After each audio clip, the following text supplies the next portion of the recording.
We are live. Welcome, welcome. Glad to have everyone here. If you're here right now, welcome. We're going to wait for some people to come filing in as we go. But, yeah, it's been a weekend, hasn't it? Oh my goodness. Over 10,000 of you are now following me. I have no idea why you're all following me, but you're all following me nonetheless, so I should be grateful for that much right now. Oh my goodness. I did not expect the Spider-Man Batman video to go over so well, especially considering that, quite honestly, I was originally not going to make one. It was originally going to be a My Adventures with Superman video prior to the premiere of the show, but the Twitter thread kind of went viral, and I kind of decided, hey, might as well make this into a video because it clearly is public interest. So we're doing My Adventures with Superman today. Hello, welcome. Just reading up on chat here. You are a good person for this upcoming video. This show is the best DC show since Justice League Unlimited. I agree. I think this is one of the best DC pieces of DC animation in a very long time. I used to think that Young Justice was the real follow-up, in a sense, to Justice League Unlimited, but I think this is just fantastic, and I'm going to get into a bunch of reasons why in just a bit. I just realized my mic is not plugged in. That would be beneficial. I knew I forgot something. It's probably why the audio is not sounding correct. I'm going to give it a shot right here. All right. Is this now good? Good. It works. Perfect. Excellent. Sorry about that. Sorry for the lousy audio quality at the beginning of this. But no, yeah. So, 10,000 subs. This is incredible. And more importantly, My Adventures with Superman has just premiered, and I'm very excited to discuss it. Of course, I watched the premiere. Who wouldn't? Yeah, it's just a great series. I'm just waiting for people to start filing in. Gonna start talking a little bit. There is one thing that may interrupt this stream. That is possible. I will alert you if it's going to happen, but there may be one potential incident that may take my attention away from the stream, but I'll let you know if that happens. It probably won't. Yeah, this is the best in a very long time, and quite frankly, I think, well, you'll hear what I think in a second. And I brought visual representations this time. And, time permitting, I will be able to look at what some people think of the show as well. Some outside thoughts, outside of my very specific lens. Yeah, I think that this is arguably the best Superman adaptation since the animated series, and that whole DCAU continuity. Not DCEU, DCAU for those confused. But no, I'm excited for this show. I think it's going to be fantastic. And in the interest of focusing our discussion, I brought with me a slideshow. Everyone's favorite, right? Everyone loves slideshows. This is where everything happens on my end. Let me just adjust here. There we go. Make me a little smaller. There we go. Right now, it's all you gotta worry about. The dynamic between Clark and Lois is some of the best since the Donner films. I agree. It's a fantastic dynamic, and I'm really happy with how it turned out. It's like just some of the one scene at the beginning of the series right now where you have Lois and she's teetering over the elevator shaft. It's just, I love it. It's so fantastic. The chemistry of this show is fantastic, and I really love how they've really distilled the essence of these characters to their core characteristics, right? I love what they did with Jimmy Olsen, because Jimmy Olsen's one of those characters who ends up being like just kind of put to the sidelines a lot, I feel. He's not a character who you see a lot of, especially outside of the comics nowadays. I think the films have a lot to do with that. Even the Donner film, they kind of sideline Jimmy Olsen a bit, but this really puts him front and center in a way that I think personally is really interesting. Okay, so. Yeah, the slide. Oh, and Lois is bi as hell. Oh, but we'll get to the bisexual panic in a second. Don't worry. We'll get to that. Pride Month is almost here, and we can let a little bit of buy panic leak through. Lois's admiration to Vicky Vale. Yeah, actually, it's a fair point. The crush that she has on Vicky Vale is a little intense. I think that might border on bisexual, but I don't know. Probably does. What are we talking about? Now let's see what we got here.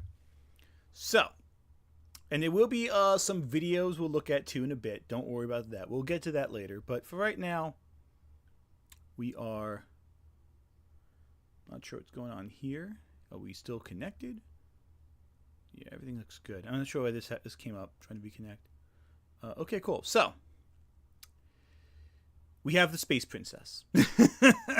I love this article headline. Yes, my adventure with Superman's Clark Kent is meant to be hot because he's a space princess and must always be treated as such. Yes, Clark has to be beautiful all the time. I think this is, in a personal opinion, arguably the most attractive version of Clark Kent ever put to screen. I'm biased, of course, but what are you going to do? I know someone who made a series called My Problems with My Adventures with Superman. We'll get to those soon. The first chunk of this is just going to be a bit of an opinion piece, essentially a quick little going through the main points, discussing some points. But we'll get to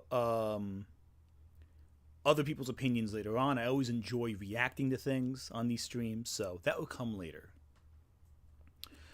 Speaking of reactions, apparently someone made a bunch of I found 2 videos that reacted to my older work on YouTube the other day. I posted about it on my communities tab. I think quite frankly, I probably won't cover them on a stream because one of them uses a lot of vulgarity. I don't really like to put on my channel. The other one I didn't even watch, though I'm pretty sure it'll be the more interesting to discuss, I guess. But, maybe. We'll figure it out. I'm not sure. If there's enough demand for me reacting to reactions to my videos, I'll do that. But I don't. That almost seems egotistical. They made Superman a space twink, and I cannot thank them enough for it. I agree. Well, he's more of a space, like hunk, really. But, he's very buff. Clark being a doofy himbo was an amazing choice. I fully agree. Fully agree with that. It's fantastic. And also, it's so funny is the guy voicing him was the killer in Scream 5. And one of the only actors to play Spider-Man and Superman, which I think is kind of cool. I think Nicolas Cage was another one. But anyway. So, obviously the concept is great. I love the anime-inspired visuals of the series. I love how you get this real sense of fluidity with all the characters. You get a real sense of scale. You get a real sense of just the chemistry between Clark, Lois, and Jimmy Olsen is just fantastic. They have such a genuine friendship. I love especially how Jimmy Olsen just figures out who Superman is from obvious context clues.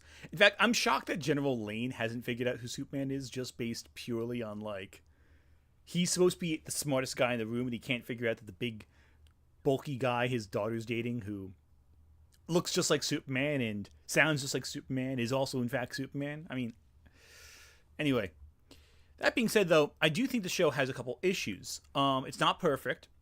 I think the villains are some of the bigger issues it has. I like what they're doing with Lex Luthor. I really like Amanda Waller.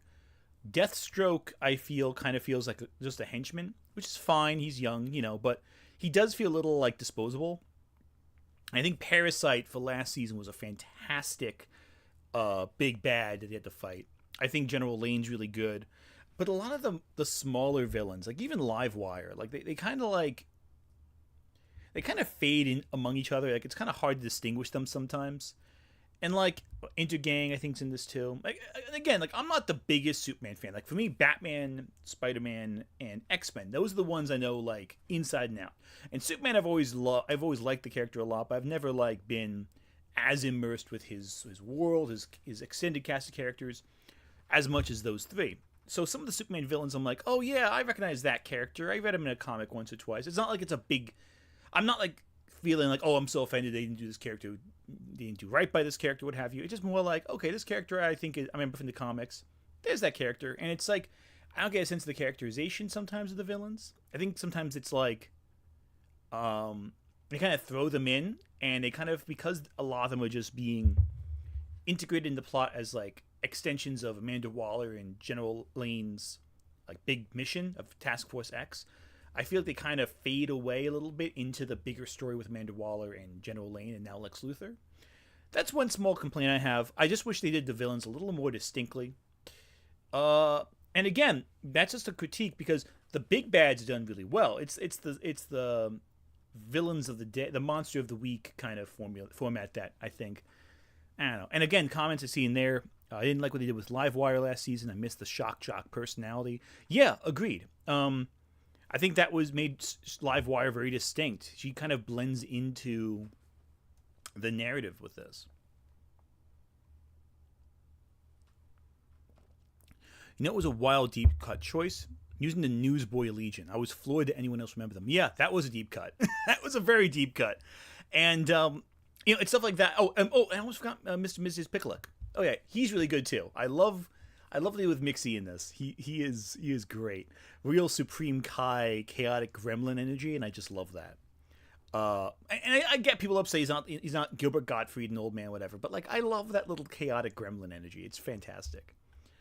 But a couple questions we want to discuss here. One of which is, what can James Gunn learn from this show? Like, first off, does James Gunn even need to learn anything? I don't know. It might be that it might be very well that he had a creative hand in this in some extent. Who knows? Probably not. But I do think that they're going on similar wavelengths. I think they're both hearkening back to the classic lighter Superman. I know his image is very dark and looks like Goku and Vegeta having a beam struggle in the background, but I think there is a levity to this that James Gunn is picking up on that Zack Snyder maybe didn't have. Maybe didn't pick up on. Who knows? I can no longer look at Lex Luthor. This world not seeing Scott the Wiz was. Oh God, yeah, it is kind of Scott the Wiz, isn't it? Sinageddon. I miss Silver Banshee being magic based, but I suppose they're saving that weakness for a later season. Yeah, I think so. I think Mixie kind of incorporated a light magic with the fifth dimensional components, but I'm glad they're not trying to be the DCAU, even changing Livewire IMO. Yeah, I mean, that's another thing, too. I'm really glad it's not just copying the DC Animated Universe's success, because, I mean, look at it this way. I think that Teen Titans coming out around the same time as Justice League Unlimited, I think that kind of did Teen Titans a little bit of a disservice, because, you know, we had Robin there, we had Dick Grayson there, and now we have another Dick Grayson. So we have two Dick Graysons going around. The continuity was so distinct that they were different enough, but like I remember as a kid watching Teen Titans, I would go back and forth with this Justice League kind of going, okay, well this is really cheesy, but I really like the JLU. And again, like this is when I was a kid. Nowadays I can appreciate both because enough time's passed. I can see both for the genius for what they were. But I think that the DCAU kind of hung over everything, especially Young Justice, which I think really was. Very much heavily inspired by that. Is there anything else I can say that adds to this conversation? Yes, of course. I jumped into the conversation just now, but if you have anything to say, leave a comment. I'm going to try to engage with chat on this one. If you want your comment to be absolutely read, leave a super chat, but it looks like it's a small enough crowd today where you don't have to worry too much about fighting for attention. If it gets a little busier, different story. And I always like seeing them pop up on my screen, so but again, you don't have to leave anything. You just leave a chat and I should try responding if possible. So a few things I think James Gunn, because I'm trying to write my own DCAU. Okay, how are you gonna write your own DCAU? I'm curious about that. And by the way, there's a little delay between me and chat, so if you leave a comment and I'm not responding to it immediately, that might be why. It's a bit of a slight delay. While I'm waiting for that, I think one thing we can learn from this new series is that you need that good chemistry between Lois and Clark. That's essential. I think that the most recent iterations, I think really in live action since the Reeve, we didn't have a really good and Margot Kidder, we didn't have a really good Lois and Clark chemistry in live action. I think the Superman and Lois show did good too with that. Actually, what am I saying? But this series, My Adventures with Superman, really gets the dynamic down pat with Clark and Lois. I love how at first we see that sense of betrayal, the sense of hurt in Lois. There's that one scene, and when we get to reviews, it's probably going to come up a lot in the reviews. There's that one segment where Lois forces Superman to expose his identity by throwing herself off a ledge, and Superman catches her because she wants to test to make sure he'll catch her, which he does. And I think that's really encapsulating all of Lois's characterization from the comics, from the show, etc., where you get a sense of like she is headstrong, she is determined, she will fight her way to get what she wants, but at the end of the day, she is vulnerable, and she uses her position to get what she needs in a way that's really interesting and dynamic. And I love especially how they make up the next episode, because it just proves that they're a really good couple. I want to go back to the core of each of the characters and research the core characteristics, and then see what needs to be fitted in. That's a good strategy. Looking at what the characters are, what makes them tick, what makes them function, and then figuring out how you can, as a writer, determine how to poke the right buttons. Because another thing with this show, I think we can learn from your writing standpoint, is that Superman is vulnerable in ways that is not always clear. A lot of the show deals with his emotional vulnerability. And Superman is the Man of Steel. He is strong. He is powerful. But he is not a soulless figure. He's not a Boy Scout. He's a guy, ultimately. And I think that's what really works here. You see a lot of the vulnerability in his eyes in the show, especially. Like, he has such expressive eyes, especially... and you see his insecurities, you see his pain. I think that's what's valuable here. And I think when you look at, like, say, Man of Steel, for example, what Zack Snyder did with Man of Steel was a lot of the time he tried to represent Superman as this greater figure, as a messiah for mankind, but he didn't always get what makes Clark Kent function as a man. In this case, a very vulnerable guy, a very emotional, a very easily touched person. Just a guy from a small town who wants to do the right thing. Yeah, that's it right there. That's it right there. There you go. Talk to your family. It's important. Emotionally accessible Superman, good chemistry between Lois and Clark. Make Jimmy Olsen valuable too. Don't just make him like the G Willikers kind of character. I love what they're doing in My Adventures with Superman with Jimmy Olsen, where he is like he's the friend, he is the buddy, but he's also like he's a conspiracy theorist essentially. He is very ambitious. He kind of, in spoilers for the new episodes of Superman, but he kind of helps inspire Lex Luthor. So there's a lot going on there with Jimmy. A lot of the old comics with Jimmy Olsen, he'd often get into like weird hijinks. If you ever read the Superman's pal Jimmy Olsen comics, he tends to be put in these bizarre situations. Like, he'll be transformed into monsters. He'll be tortured by everyone he loves. I hope they don't just do that. I hope they do make him a character in his own right. And I hope to God that they don't just kill him off 5 seconds in like a certain other movie. Linkara said it best when he said Man of Steel should have been called Last Son of Krypton. Instead, given how they disregard his humanity identity completely in favor of his Kryptonian heritage. Yes, I agree. And that's the thing, too. I like how My Adventures with Superman hasn't really... It's mentioned Kryptonia. It's mentioned Krypton. It's discussed Krypton. But the very first season, Krypton is like is a nebulous entity outside of... Like, we didn't even know if Krypton had blown up really or not. We just knew Krypton... we know Superman came from Krypton based on our own understanding of the lore. But Krypton is not meant to be there. It is meant to be a distant concept. And with the first season of My Adventures with Superman... Krypton we don't see Kryptonians till the very end outside of Jor-El.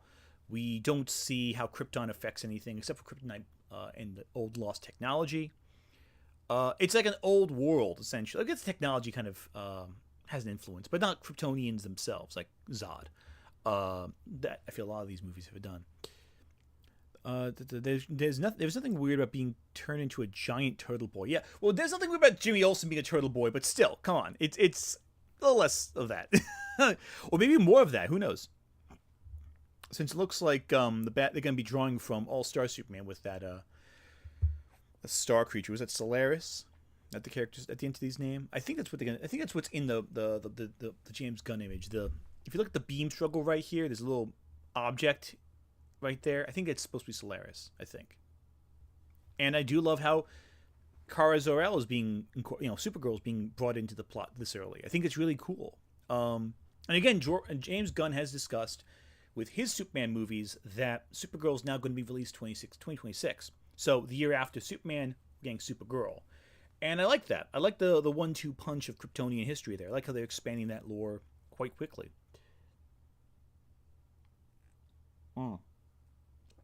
Now, of course, we have no idea what James Gunn's going to do with Superman. It sounds like they're going to be introducing a lot of other heroes, so Superman won't be the only hero around. I think that's good too. We haven't had enough of Superman interacting with other super beings so far. Yeah, Solaris is from DC 1 million. Yeah. So that is Solaris then from All Star Superman, because DC 1 million I think is in canon with All Star Superman if I recall correctly. But again, I could be mistaken. It's been a while since I've read All Star Superman. Okay. So those are a couple key things I think that that James Gunn can learn from Superman. But I digress. And I'll discuss more as the night goes on. We are going to be reacting to a few reviews, so I might stop and discuss. I'm sure they're going to discuss Man of Steel and some of these reviews. I haven't watched any of them, by the way, so it's all a surprise to me. Maybe other heroes is to demonstrate world building. Yeah, I think so too. I think it's to expand the greater continuity of DC. To reintroduce the world of DC as opposed to just one character. Because I feel the big issue with the DCAU was that it never felt like a cohesive world. We never really saw the characters cross over in ways that were very meaningful. Like, I think The Flash was the closest we got to that, but, like, it was The Flash.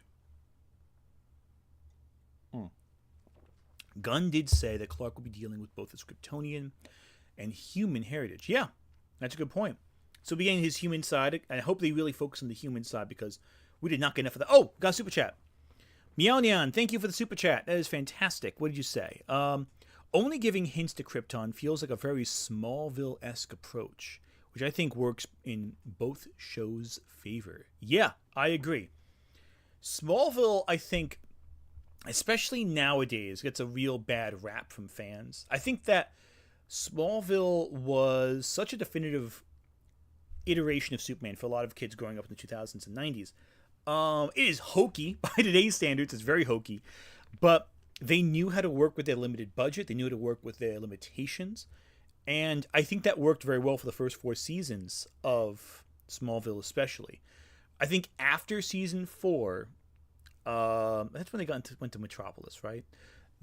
That's when it kind of started to get a little weaker as a show in my book. But I digress. I think Smallville really worked at times and really did not work at other times. And I think the keeping hints of Krypton in the first season of My Adventures with Superman, I think works really well. I don't know if James Gunn wants to wait until the Supergirl series to dive all in on Krypton because of Supergirl's different perspective. But I digress. DC has a multiverse, omniverse, etc. There are stuff that may be apocryphal but exists somewhere. Okay. Last episode of Smallville didn't do anyone favors, though. Yeah, no. Smallville ended on a whimper, not a bang. And it got whimpery as it went on. But there were things about Smallville I really liked. Even though a lot of it was really goofy. Most of it was really goofy, what I'm saying. Almost all of it. Okay. Big question a lot of us, and by us I mean myself, have. Go away. Superman versus X-Men 97. It's hard not to make this comparison, especially as someone who's a little obsessed with X-Men. So these shows both come out within close proximity to each other. X-Men 97 ends. Season 2 of Superman begins. Both are follow-up seasons to established shows. I have to admit it's hard to compare the two because Superman obviously has just started second season. Well, 97 just ended a full season. I think that X-Men 97 was absolutely a perfect, in many ways perfect, but in one regard it struggled with pacing. I think that the show was a little too fast for its own good at times. I think that it rushed from story to story to story, and at times it did feel a little like you were sprinting through the narrative as opposed to engaging with it organically. Which is a bit of a problem. I didn't love that element of it, but I loved almost everything else, and that's what's important. My Adventures with Superman, though, so far is such a charming show, and again, the tone is different. We're not getting anything that is as intense or as emotionally devastating as the scene with Gambit in 97. If you've seen 97, you know what I'm talking about. At least not yet. And part of me hopes we don't get that, because that was a lot to deal with. Superman's a lighter show. It's more fun. It's more... it's refreshing.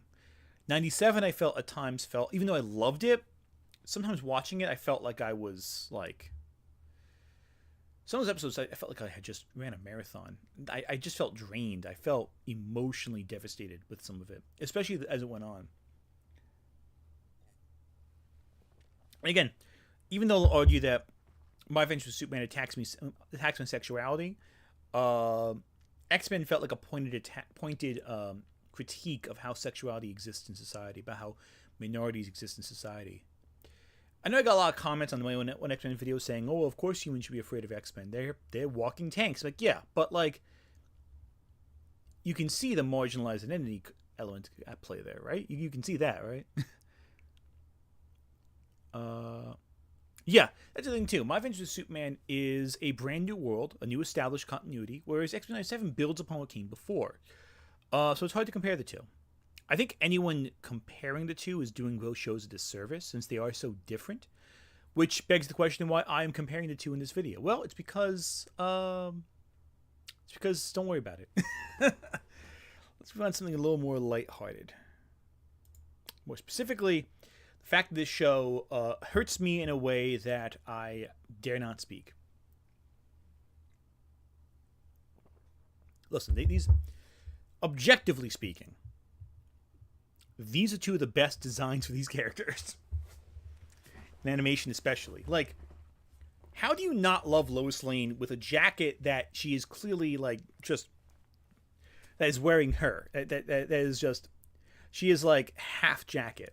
I think 80% of her body mass in this shot is just jacket. Like, just the jacket. Like, she is... If she let her arms fall, the sleeves would just tumble down her fingers. And Superman, obviously, this is a great Superman design. So emotive, so... again, do we need to tap the sign? Just tap the sign again with this one. Absolutely fantastic. And the majority of the characters are really well designed, too. I love how they... It's Amanda Waller, so obviously the bad guy, but I do love how Amanda Waller is designed more like her comic counterpart. In a lot of live-action films, they really try to make her look more traditionally beautiful. I think Amanda Waller needs to be a walking tank. You should feel like her physicality should reflect her... the role she plays. She is a wall. She cannot be pushed down. And so she should be someone who occupies an area in a way that leaves you intimidated, leaves you feeling small. And I think that's really important for the Amanda Waller. But no, yeah, just a all-around good cast of designs. Good designs all around. And of course, Lex Luthor looks like Scott the Wiz. Oh, Lois and Clark aren't making me question my sexuality. I've asked those questions before and I have answers. I know it's coming. I know what's going on. Now, because I don't know if something will happen to interrupt the stream or not, I say let's just dive right into the reaction phase. Let's watch some reviews. See what other people are talking about with this show and with the previous season before it. This will be a reaction to both responses that how much ever we can get through, essentially. I feel like this take is going to, on Lex Luthor, is going to be the better version of Jesse Eisenberg. Yeah, I agree. I think Jesse Eisenberg, there was potential for Eisenberg, but he did not fulfill that at all. I think Eisenberg was a terrible Lex Luthor, personally. Okay. Cool. So, I have found a few different reviews. And I just YouTube searched My Adventures to Superman reviews. A lot of these look positive. I found this one. I may go with that in a bit because Literature Devil seems to follow me wherever I go. And, yeah. So we'll go through some requests. I want to go through positives and negatives, but I can only expect to see people complain about Lois jumping off the building because Twitter had a field day about that. Yeah, I expect that too. For whatever reason, that scene really got people angry, and I'm going to expand my face again. I'm not even sure why. I mean, it's obviously Lois Lane behavior. Like, it's just that's how he is. That's how she is. She will be reckless, and I just love that new scene in the new season where she just. Anyway. Implicitly pretentious is an amazing channel. Yes, I agree. Implicitly pretentious is fantastic. I think I did watch this review, actually, because I have like a 5-minute watch. So I won't do that, only because I've already seen it.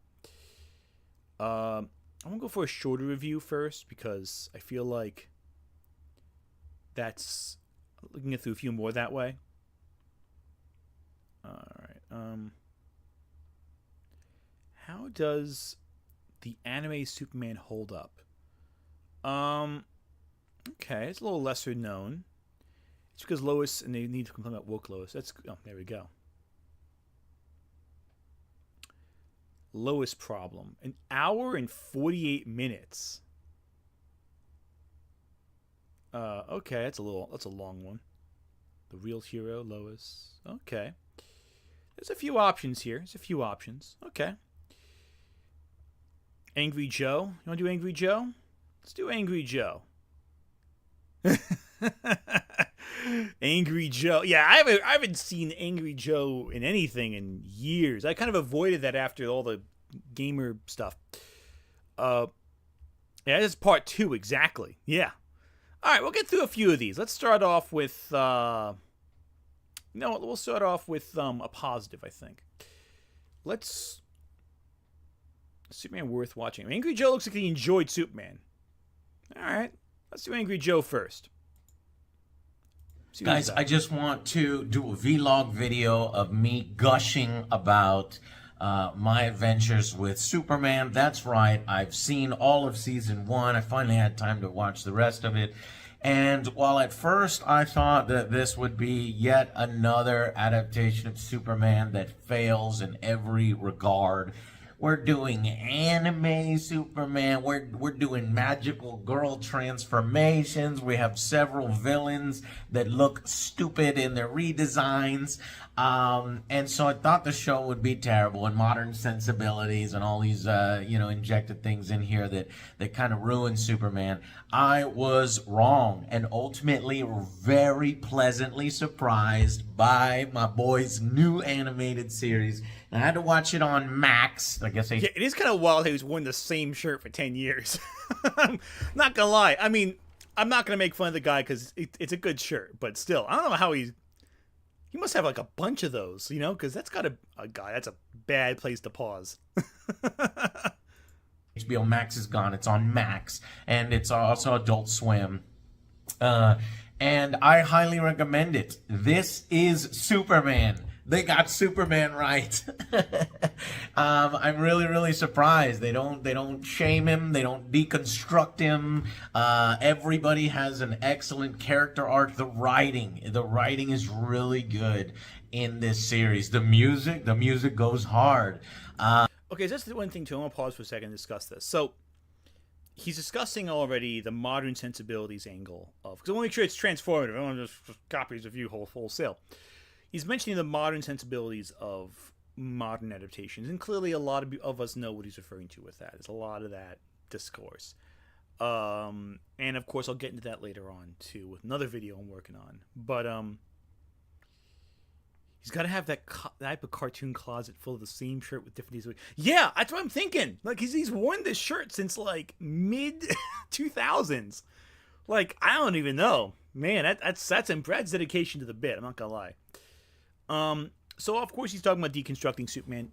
I know he was a Snyder fan, so I find it strange he'd mention the deconstruction of Superman as a negative, because Snyder loved deconstructing Superman.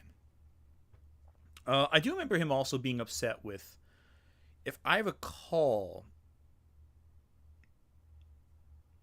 he also did not care for Injustice also, with how they made Superman into like the evil Superman. And I agree. I think Injustice really screwed up a lot of the more modern interpretations of Superman. I feel like that really threw it all off in a way that has derailed the character in a lot of ways. Anyway, not every Superman series is going to adopt the Zack Snyder model. That's lame. Yeah, I agree. I don't think it should either. Zack Snyder is just... I respect Zack Snyder as a filmmaker. I do not like what he did with Superman. I think it was very messy. The scene in the Flywood bundle was the same outfit. Yeah, there you go. Yeah, that makes sense. So he was a fan of the OG Man of Steel, but didn't like Batman v Superman. I think a lot of people did not like Batman v Superman who liked Man of Steel. I thought Man of Steel was okay. I thought it was all right. But Batman v Superman is heinous, is horrendous. Yeah, so you want to deconstruct Superman, just read Irredeemable. Yeah, that's fair.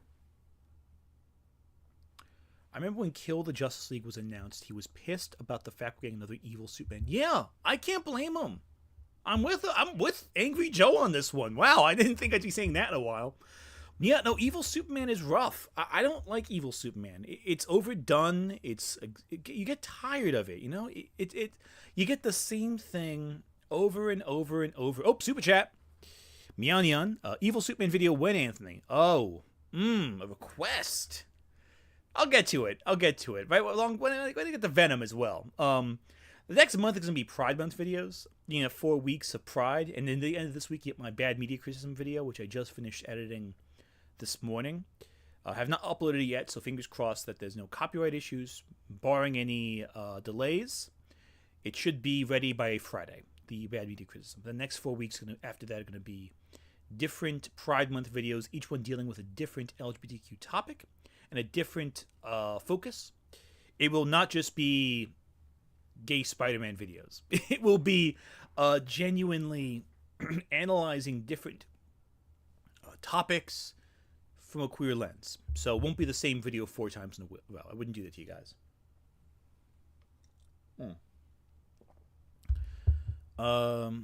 The only evil Superman movie I like is Brightburn, but that's it. Yeah, Brightburn's pretty solid, but it's also not Superman. It's a Superman-like. Like, it's not Clark Kent Kal-El. It's a kid who's inspired by Clark Kent and Kal-El.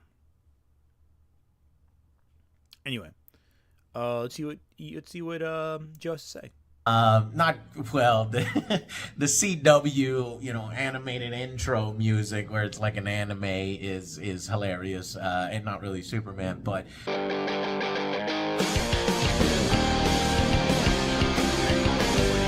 It's happen and gets a little heavy metal, surprisingly, I like. And the series pays respect to the character. Yeah, it remixes some elements, but it stays very familiar, and it adds a bit of, that anime and shonen into the mix with the rosy cheeks when they get all lovey-dovey with each other, they get embarrassed. But by the end of the series, the relationship is precious between Clark and Lois. It's done perfectly. I love it. The first time they kiss, the first time Lois meets him in the donut shop where Clark is just a really good guy. Such a good guy that this old lady makes him a bib. All right, so oh, cool. First super chat. Oh, thank you, Kaze Eisen. Kaze Eisen. Kaze Eisen. There we go, like Eisen from Bleach. Let's be up. Thank you for your first super chat. It's incredible. Your first ever. Wow, I'm not your first time. Wow. Let's be honest. The best evil Superman in DC anything is probably the DCAU Justice Lord version. Partially because he brought the rest of the league. Yeah, no, that's valid. That is a good. Honestly, that's a really good version, evil Superman version. But it's more tragic, isn't it, Justice Lord? There is a tragedy to his character. I guess Injustice has a tragedy too, but I feel like Injustice, the initial tragedy was more of an inciting incident that pushed him onto the road to evil. And even in the comic Injustice, that kind of blurs it a little bit, you know? Obviously, the game, you start 5 years into his reign, so you're getting full-blown dictator mode. But Justice Lord, I feel, from start to finish, he was a tragic, sad figure. I think a great character. I think the Justice Lords in general were great, especially because the whole league was in on it. But, like, just tragic. Yes, that's how long I've had this account. You can call it with Eisen and Bleach. Yeah, that's fair. Hey, that's okay. I get it. You know what? I've had so many weird names over the years of accounts. I hear you on that one. And plus, Eisen's a pretty cool villain. I like Eisen. I think he's a little overplayed at times. I think not overplayed, it's the wrong word. I think he was too unbeatable at a certain point. But I think his reveal is great in Bleach. Anyway, yeah, Justice Lords I think is a great iteration of the evil Superman trope. I will give you that. But I think that when we got to Injustice, I think Red Sun was okay, but like, you know, I think what really did it in was the Snyderverse Superman, the Dark Future there. I think we got to that, it just became like a little exhausting. That's where the seams became apparent, I feel. I will give Injustice Superman this. He is a character. The Batman who laughs, on the other hand, no, I really can't stand the Batman who laughs. Like, look, he's a Cenobite Batman, all right? The Batman who laughs is just Batman as a Cenobite from Hellraiser. But without anything interesting about him. He's just like Joker Batman Cenobite. Like and not even like in a good way, because I really like the Cenobites quite a lot. I think they're really interesting antagonists. But the Batman who laughs is just edgy. He's like a 13-year-old's idea of a scary Superman. Of a scary Batman. Sorry. Okay, cool. Let's keep going with. I think we're getting a vibe for Angry Joe's review, though. I think he's just gonna be positive, but let's hear it. She knows he loves her donuts, and he's always so helpful around her. And you know, Lois walks into this and says, "Ooh, who is this guy? Big hunk." You know, they do this whole. You know, they think they do the relationship really well, and in the final battle, they have this kiss before he goes off, and he thinks maybe he might not make it back. So. All of this really well depicted, Superman kind of my adventures, my love for Superman kind of thing. And I think what really makes this a resounding success for me is the three main characters. Really focusing on Jimmy, Lois, and Clark, right? And then building Superman around all that. And all three of those characters really doing well. And then sort of recontextualizing the character. I mean, after all, this isn't the 1940s anymore. This is in the 60s or the 80s or even the... Yeah, I don't disagree with him so far. It's a pretty positive review. I'm sure he has a couple negative thoughts later on, but I don't see... I'm surprised how much I agree with him, honestly. I hope that this doesn't explode on me. Cool, did not. Good. I've experienced the way it explodes on me. Yeah, it's weird seeing Angry Joe so, like, giddy. Like, he seemed really happy. Like, you know what? Good. I mean, that's good, I guess. That's good. I'm glad he liked it, because that means our first review is a positive one. And I like seeing people happy with this show, because, honestly, it's such a good series that I want to see people who enjoy it. I don't like getting angry at people in general. People don't realize that. They think I always like to mess with people. But no, I quite enjoy seeing someone, even if someone I don't agree with usually, actually happy that the show, you know, brought them joy. And that's what entertainment should do. It should bring you joy in some extent, or make you feel something, make you think, make you experience. But I like how he's enjoying this. This actually makes me have a really warm, fuzzy feeling. I hope he doesn't ruin it in the next few minutes, because if that's the case, it's, The 90s, even though that's when Superman was primo. Well, some of them. I'm actually okay with some of these references and influences from current times, updating a classic character within reason. And this isn't your Moby Dart deconstructed Superman. This is Superman done right. And you could tell that Quaid really loves who voices the character. The entire voice cast does an amazing job, but you can tell, in particular, Superman, Quaid has done an amazing job. Jack Quaid, I believe his name is, right? Yeah. I always get a kick out of the fact that Superman's voice actor is. I've said it before, but I get a kick out of the fact he's the same guy who was like the killer in Scream, the ghost face in Scream. I love that. It's so funny. A real different type of performance though from that, where he plays like an angry incel. But yeah, it's funny. You watch. Well, he was an incel. He was dating the girl, so like an angry, obsessed movie fan essentially. With Superman, he really loves the character as much as we do and as much as I do. Yeah, there's a Sailor Moon transformation. What the hell come on, is that? the best I thing. don't know.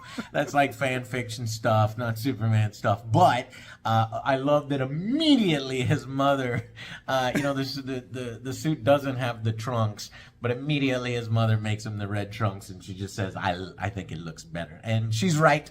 Martha's right.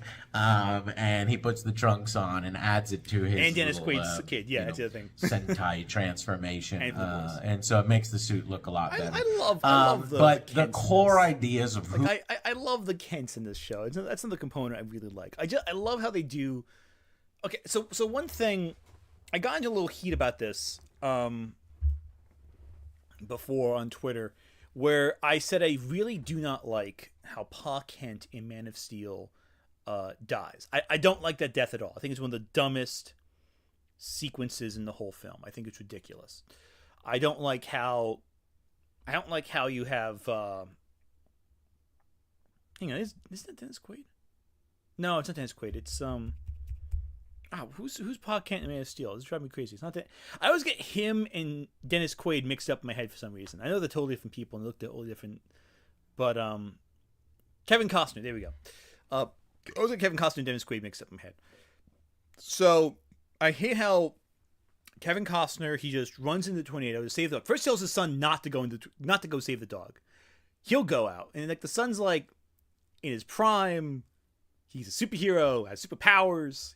They know he has superpowers, but Pa Kent's like, no, I'll go with the dog. You take your mother to the overpass over there.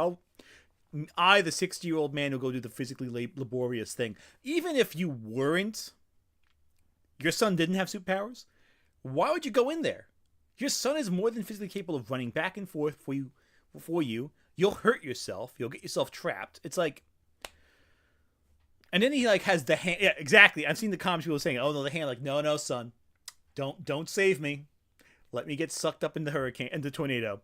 It's so ridiculous and cheesy and dopey. And how much better would the movie have been if Pa Kent did the whole thing happened the same way. Pa Kent did the whole hand thing, but Superman went and saved him anyway. Pa Kent doesn't die.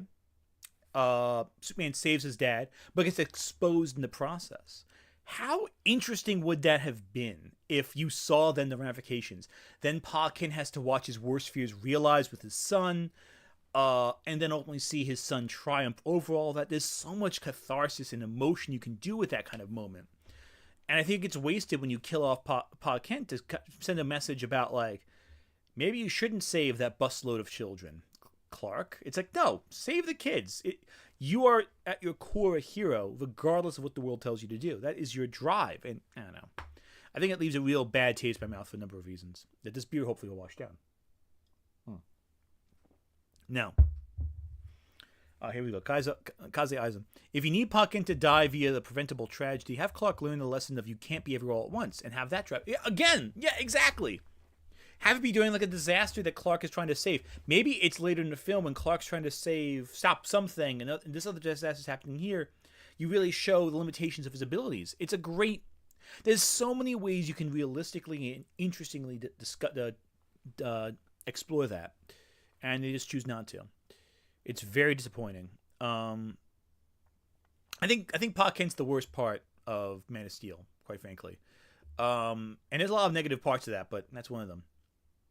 Who Superman is and who he's supposed to be and what he represents is totally intact here. And the supporting cast, Jimmy is a way more fleshed out character. He's given a lot more time. Let me look at some of his comments right here. I don't understand why they never used any Superman's rogues gallery in the live action movies besides Luthor or Zod. Don't forget Doomsday. Well, what's funny is Metallo and I think Brainiac were considered. I think Superman 3, it was the computer in that was originally going to be Brainiac, but they chose against that for some reason. And then, of course, there's Superman Lives. Brainiac was supposed to be the big bad of that. Didn't do it. Man of Steel 2, villain was supposed to be Brainiac. They didn't do it. But you have so many other villains. Like you have Mongol, Parasite, Metallo. You have Livewire. You have Amanda Waller, General Lane. There's so many characters you can choose from. Or, I mean, Darkseid, I guess, technically is in Justice League, but I don't know. I wonder if Pa Kent is going to die. And I hope Pa Kent doesn't die. I like Pa Kent too much. I'd rather Pa Kent live in both this and the James Gunn movie. I think Pa Kent needs to be around to see his son succeed. Super Chat again. Ooh, Meow Neon, thanks again. Costner's maybe always somehow felt like it was missing, but I taught you better than that. But hey, Diane Lane was great. Diane Lane is fantastic in these movies. She is carrying the Smallville scenes on her back. Okay? Diane Lane's fantastic. Kevin Costner, yeah, they need more to his line. Needed more to it in general. Last one for me, I swear. Oh, that's okay. I don't mind that. Superman 4 didn't use Bizarro for whatever reason. Yeah, you have like a clone of... Lex Luthor creates a clone of Superman in Superman 4. Takes a strand of his hair, puts it in the bombs, launches it into the sun, and you have the perfect opportunity to create Bizarro. It's right there. And you choose not to for some reason. I don't understand why. It's just bizarre to me. I think Donner wanted Brainiac for 3, but was rejected because execs thought he was too appealing to appealing too much to fans. Which shows that really nothing has changed. Yeah, well, Donner was also not involved in 3, I don't think. I think that was because they replaced him halfway on 2. I don't think Donner had any involvement beyond like producing role in 3, if I recall correctly. And people forget Lois Lane's barely in 3 also. Like 3 is an odd movie in a lot of ways. It's atypical of Superman. Yeah, Nuclear Man in Part 4, the Quest for Peace. Yeah, Nuclear Man's a weird character. It's basically just almost Bizarro. I don't get it. Yeah. I think we'll do a little bit more of Angry Joe, but I think we got the point. I think he liked it. He may have some odd complaints here and there, like the Sailor Moon transformation, but that's a taste thing. I think it's a great addition, personally, because I love Sailor Moon, but I also get, like, it's a little hokey. And he's funny. He was a little annoying at first, kind of comes Richard off Lester. Across as what's the guy from from Demon Slayer, the lightning guy. I'm terrible with names, but eventually, he gets better about it, and he has an arc. And Clark and Lois is flirting. One of the better parts of the show. You have to like that kind of stuff. Some people don't like the lovey-dovey stuff, but I think that's core and integral to Clark and Lois. They don't do the whole Superman glasses. Lois can't recognize who he is for long, and that's good. I'm glad they didn't keep that going. I agree with that entirely. I love how Lois just figures it out like in minutes. Like in a couple episodes, it's like, oh, hang on a second. What do we got here? It's fantastic. I love how Jimmy is just like not fooled for a second. It's fantastic. Yeah, I think we'll skip past this one. I think it's pretty clear he liked it. Let's get to a different reviewer. I want to get like a smorgasbord of different reviews. I'm not going to do the whole Lily Orchard or watch the whole thing because I stopped too much to get a full sense of that. Joe just dislikes anime aesthetics. Well, what do broads call anime anyway? That's fair. Hey, listen.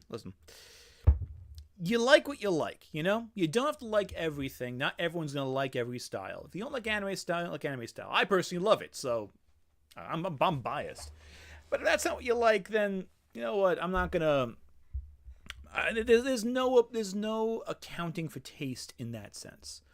I'd rather have issues with anime style than like gay people existing. You know, right? That's a different discussion right there. But anime style, you don't like anime style, it's okay. It's wild that Deathstroke is SNL's Chris Parnell. Yeah, it's a little wild. NerdSync is fun. NerdSync, okay. What should we do with next? NerdSync, I think, he's usually pretty good. I do want to see what his one problem is, though. I want to get to that. They ruined him! They ruined my boy! How could they ruin him? Every day I wake up and I wish you were dead! They ruined my boy. I mean, look at this. Does this look like Jimmy Olsen to you? Huh? I mean, not my Jimmy Olsen, alright? How could they take my precious, sweet boy and make him a bad photographer? That's one of his big things. I'm real worked up about this. Look at Okay. I might enjoy this one. Check. I love the hell out of My Adventure with Superman. Clark and Lois was too cute. 100% agree with that. Yeah. I take the day once the problem is Black Jay. Okay, let's see what he says. I think he's playing on the controversy a little bit here with this video and subverting expectations. Let's find out. They made him do, all right? He's out here, he's taking photos, he brings them back to the Daily Planet. Why are they blurry, Jimmy? They're not out of focus. There's too much motion blur. Why do you have your shutter speed set so slow? It's the middle of the day and you're outside. What, do you have your camera set to aperture priority mode like an amateur?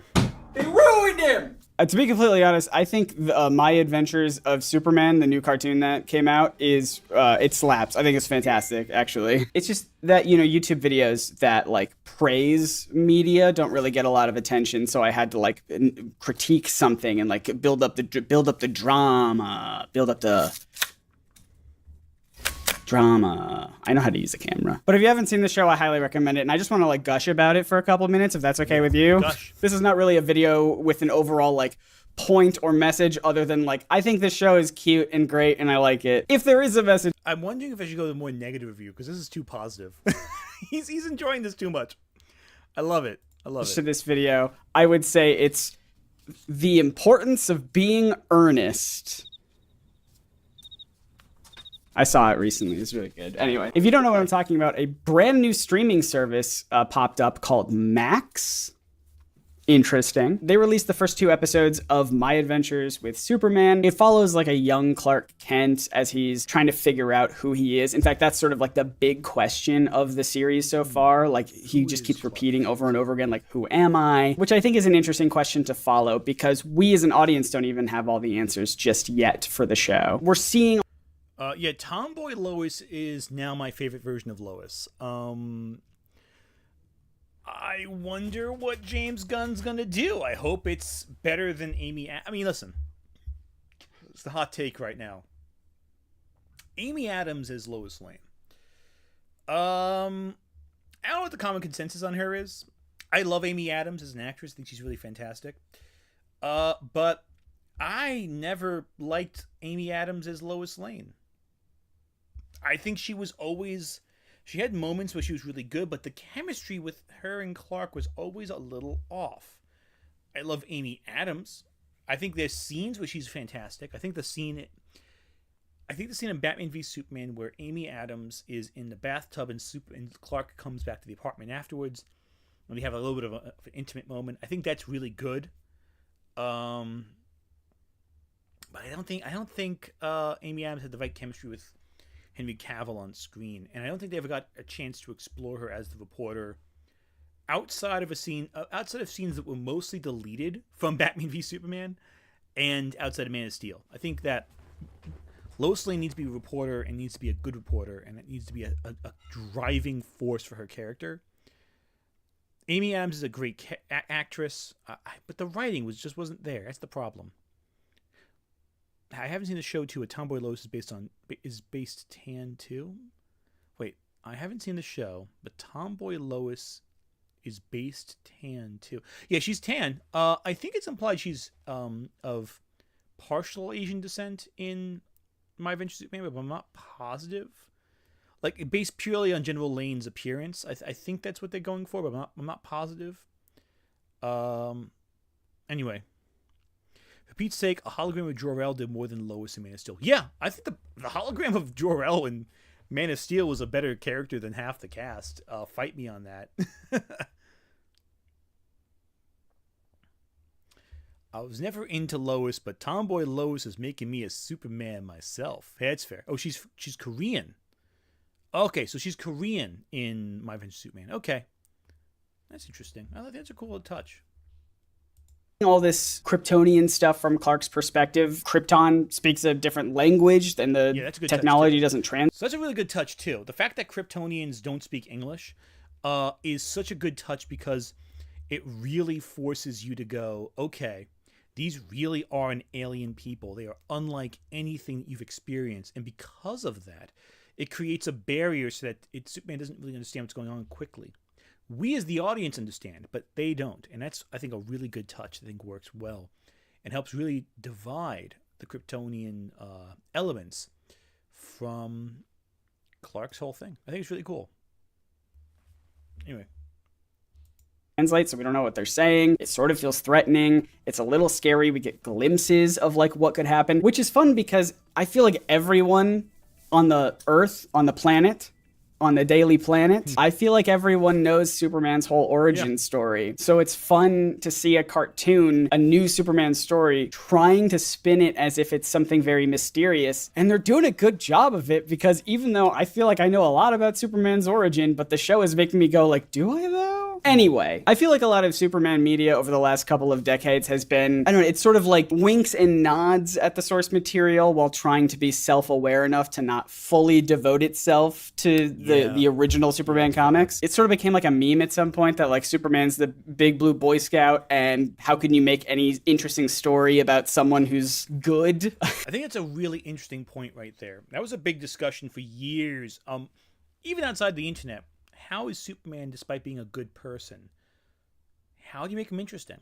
How do you make that dynamic? How do you make that compelling? And I think the way that you do that is you make Superman into a character who is vulnerable emotionally. You can hurt Superman if you hit him in the right spot here. You can't outpunch him, you can't outshoot him, you can't outfight him, but you can hit him where it counts. And that heart of the character is so powerful. There's a scene in Superman 2 that I think is so emblematic of the character and his strengths and weaknesses. The scene is when it's when Zod and his henchmen, they're going to Metropolis, they're blowing things up, they're blowing people away, and they stop as Superman is saving people and like trying to protect them, and they're just stunned. He's like, oh, he cares about these little people and something like that. And that embodies, I think, the core elements of who Superman really is, about where his priorities are. It's a great story, I think, Superman in general. Anyway. Yes, that feels weird to me that we reached that conclusion at some point along the way. And I don't just mean like the movies. I think it's really also Jor-El's Odin in My Adventures with Superman. He looks like Odin. He has the eye patch. He has the scar. He has like the big beard. He's Odin. Like that's what we're going for, right? Like that's obvious. We all picked up on that, right? It's Odin. Like clearly it's Odin. I digress. Anyway. Easy to poke fun at like the recent movies with Superman and just how many iterations there are of like stories about Superman analogs that aren't really Superman but are like, ooh, what if Superman was evil, sort of a thing. Like people trying to take this character and reinvent Superman in like a different, like darker, meaner, broodier sort of way. Invincible comes to mind. The Boys, they're like, you know, all the dark, evil Superman characters. So I'm not sure you guys saw this, but Anthony Starr, right? Homelander. He was saying how Homelander could beat up Superman in a fight. You know, be really nasty. He played dirty. I don't think Homelander could beat Spider-Man. Homelander's not that powerful. Homelander has never just demonstrated that much strength as a character. And because his world is grounded in realism, that's going to be his biggest weakness. Because the DC and Marvel universe isn't realistic. It's just pure absurdity. Let's make Soup's Thor. Yeah, so if Jor-El is Odin, that would make Superman kind of Thorish, though obviously a lot more charming and not as dangerous. The other thing I like about my friend Superman is that he is vulnerable and physically vulnerable. Most of the villains can actually hurt him. Yeah, especially considering they're using Kryptonian weapons that now employ kryptonite. And kryptonite has a very bizarre visual effect. It's not just like, oh, the radiation that burns. Now we see like crystals sprouting from his skin and like veins sprouting. It's like a lot more visually painful to look at, which I think is really cool. So yeah, so Homelander cannot catch a plane. Superman and Supergirl debut on the regular catching planes. Yeah, Freddy Krueger could take on Homelander. Well, Freddy Krueger could take on anyone if they're asleep. Just saying. Anyway. Characters worth swimming in them. So it's really refreshing when a show comes along that is unapologetically sincere and earnest and doesn't try and make fun of the fact that Superman is just like a good guy. Literally right out of the gate, like the first thing we see Clark doing is saving a cat from a tree, which is so cliche, but it works with Superman because he is a cliche. Like, I know people would roll their eyes at that. I'm sure people who don't like the show did roll their eyes at it, but I really liked it because it's like, if it was anybody else, yeah, but it's Superman. That's what he does. Agreed. I think the joke for years was that Superman saves cats from trees and all that with all of his power. Like, he can move planets, but he saves the cat out of the tree. That opening did that, but, like, unironically, and I love that. I love they went there, because it's just so unabashedly like, yeah, this is who he is. The Moses analogy. Yeah, I want to talk about the Moses analogy about with Superman for a second, because, hang on. A lot of people make the mistake of saying Superman is a Jesus allegory, especially Zack Snyder, who seemed to insist on including Jesus imagery throughout his films. But the reality is he's a Moses metaphor. He is an immigrant to a country. He is the last son of a people. He has been taken in by a family from this adoptive nation that may not always love him, but he saves the vulnerable in that world with divine power. He's a Moses analogy. McCullough Moses analogy is more accurate. Yeah, exactly. He's a Moses analogy. That's what it comes down to. Anyway, let's keep going. I feel myself getting like angry about how much I like this show. I'll try to tone it down a little bit. When he's fighting like the big bad villain at the end of episode 2, she's like, why don't you die already? Or just like kill me and get it over with. So it's like you're in this world, this world of Metropolis where clearly people are gonna kill each other. They want to fight. Kill Superman. They expect Superman to kill them. They don't even know Superman just showed up. They're like, this guy's gonna kill me. But no, he says, I'm not here to hurt you. I'm here to help you. It's so small. It doesn't feel like I'm asking that much. It doesn't feel like any of us have been asking that much from Warner Brothers and DC and Max, the guy who owns the app now, Max. I think that's the key thing I want James Gunn to take away from all this. And I think he will, because I think he understands the character Superman quite well. But Superman should always be a figure of benevolence, of love, of care, of wanting to make sure people are good and are taken well care of. I think a lot of times you get these like really grisly, really grim interpretations of Superman. They really mess up the character because they forget at the core of everything, Superman is a person who loves and cares. And that's what it's about. That's what this whole character's about, essentially. Anyway, I think we got a gist of this. I want to get to a negative review.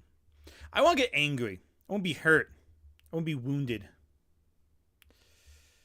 Are we going to do it? Are we really going to do this, guy? Yeah, I guess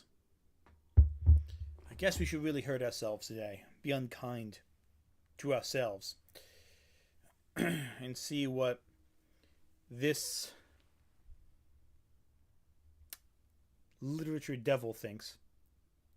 Can you increase your mic volume a bit? The video is louder than you. Okay. All right. Is that good? Maybe just hold them up to my mouth. That'd be good, right? You hear me write this? That's good. Okay, cool. He's not worth it. He may not be worth it, but is there a point of discussion, of academic interpretation? Now, look, here's the thing. Here's my ultimate question, right? Is there a chance that by discussing and analyzing the perspectives of these guys, we can actually interpret things in a way that's interesting? The key thing with analyzing opinions different from your own is that you may see the reinforcement of your own beliefs in the antithesis of theirs. That and it's fun. This video was kindly sponsored by the Loading Crew's Complete Waifu Handbook, compatible with Dungeons & Dragons 5th Edition, Pathfinder, and Pathfinder 2e. So stay tuned to find out more. You know, he would be sponsored by a waifu guide. That's what he would be sponsored by. Maybe find a negative review that's done in good faith. Well, if you know one, let me know. Watch Eric July's video in this show. I'm sure he has one. We'll go with that one next. We'll find Eric July in a bit. Let's find out. I wonder if Lily Orchard ever talked about this show. I don't know if I want to dig into Lily Orchard tonight. That'd be a rough one. I see what he has to say. You know, I'm pretty sure this Superman wouldn't mind rescuing a bus full of kids, and I'm certain that if faced with the question, should you rescue your father from a deadly tornado, his answer would be to smile politely at the ridiculous question and then say, absolutely. No, I don't want to agree with you. I don't want to agree with you. Okay, let's go with this.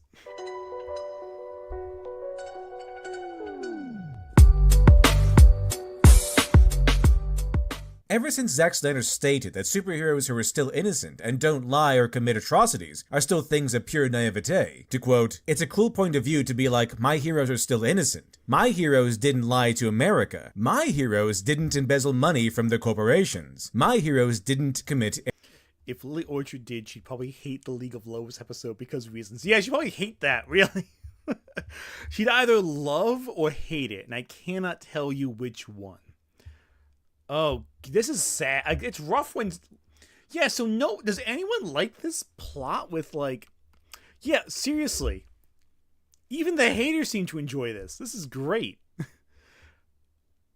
Oh, Mr. Enter did not do one? Okay.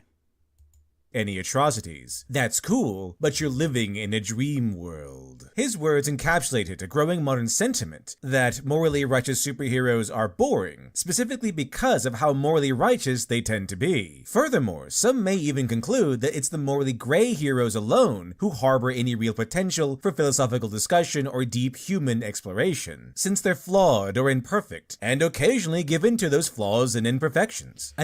So what he's doing is setting up a counter-argument that he's going to deconstruct over the course of this argument. But I don't even disagree.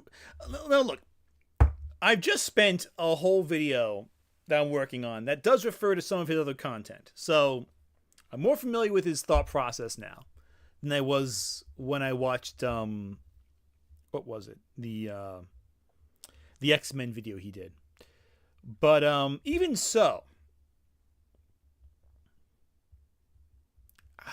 I know what he's picking up. I know what he's setting up, and I don't disagree with it yet. But there's the chance he's gonna veer off into some really twisted territory with this. Knight in blood-soaked armor, rather than one in shining white. And the main target of this critique is, of course, Superman, the very icon of the righteous American superhero. And Zack Snyder isn't even alone in his dismissal of the White Knight. Spawn creator and comics legend Todd McFarlane echoes the same sentiment. Yeah, of course Todd McFarlane thinks that, buddy. Have you seen what he worked on? Todd McFarlane would... His whole thing is he made the complete antithesis of Superman.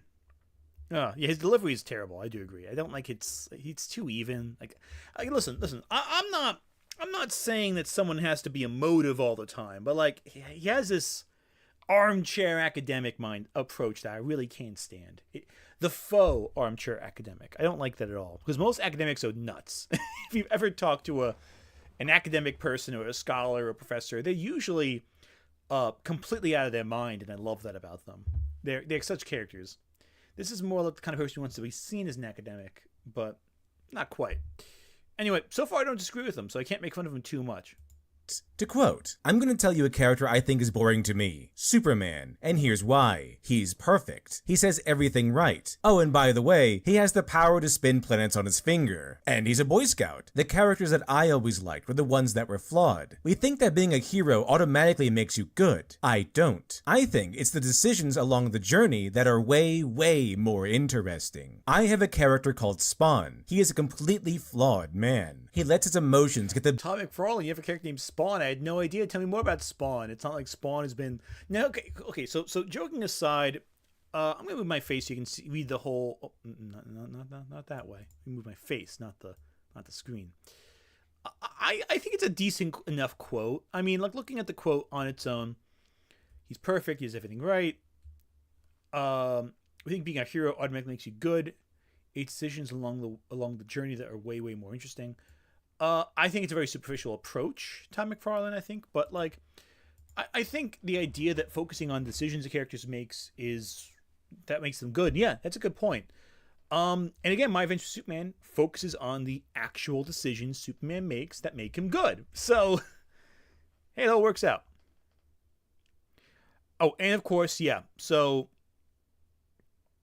Todd McFarlane did, as I'm seeing in the comments, he did genuinely screw over Neil Gaiman. Spawn issue 9, I want to say, basically does all the legwork of Spawn's character that McFarlane should have done previously, establishing the lore, establishing all these major characters, kept royalties from him, as we saw, with all the characters that McFarlane would then use consistently throughout the Spawn run. Yeah, no, I can't blame you. You make a character in response to something you're frustrated about in writing, but don't ruin the original character of everyone else. Yeah, I agree. A lot of great characters are made out of spite for the system at large, and those characters can be really interesting. Even if the original character is still good, your motivations for the character's creation results in something that's really interesting. And I think a lot of great characters have been made out of spite, like Shrek. Well, not Shrek, the original character. The movie Shrek was made out of spite for Disney, so got that going for you. Better of him at times. He does things that he regrets afterward. So, we enter the era of Zack Snyder's dark, angry Superman. The era of Injustice. The era of Homelander and Omni-Man. No one seems to appreciate the valiant White Knight hero, and even fewer seem to understand such a character. However, even though I do enjoy the occasional anti-hero and bad boy protagonist, I've maintained the assertion that if one simply focuses on the perfections of Superman, then one has missed the point of Superman. Because in reality, it's not about the perfection itself, it's about the strength it takes to maintain it. Superman faces temptation every day. He knows he can't break his morals because doing so would likely result in the ultimate consequence. It's actually a sentiment that's echoed perfectly in a speech he gives to Darkseid. I feel like What? Okay.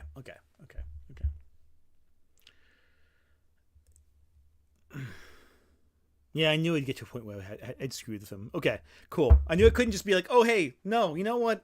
Screw, you got a point once in a while. No, this is just, okay, no. No, this is like, okay. He's not tempted to hurt people. He doesn't want to hurt them. That's interesting. Like, okay. The idea that Superman is tempted to hurt people is a weird perspective for Superman. That's a Batman thing. Batman is tempted to hurt people. Batman is the one who rigorously keeps himself in check out of fear of what he can become.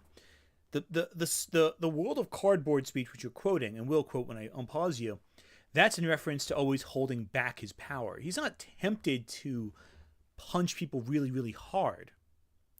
He just knows he has to hold back, because if he goes all out, he's going to hurt someone or break something.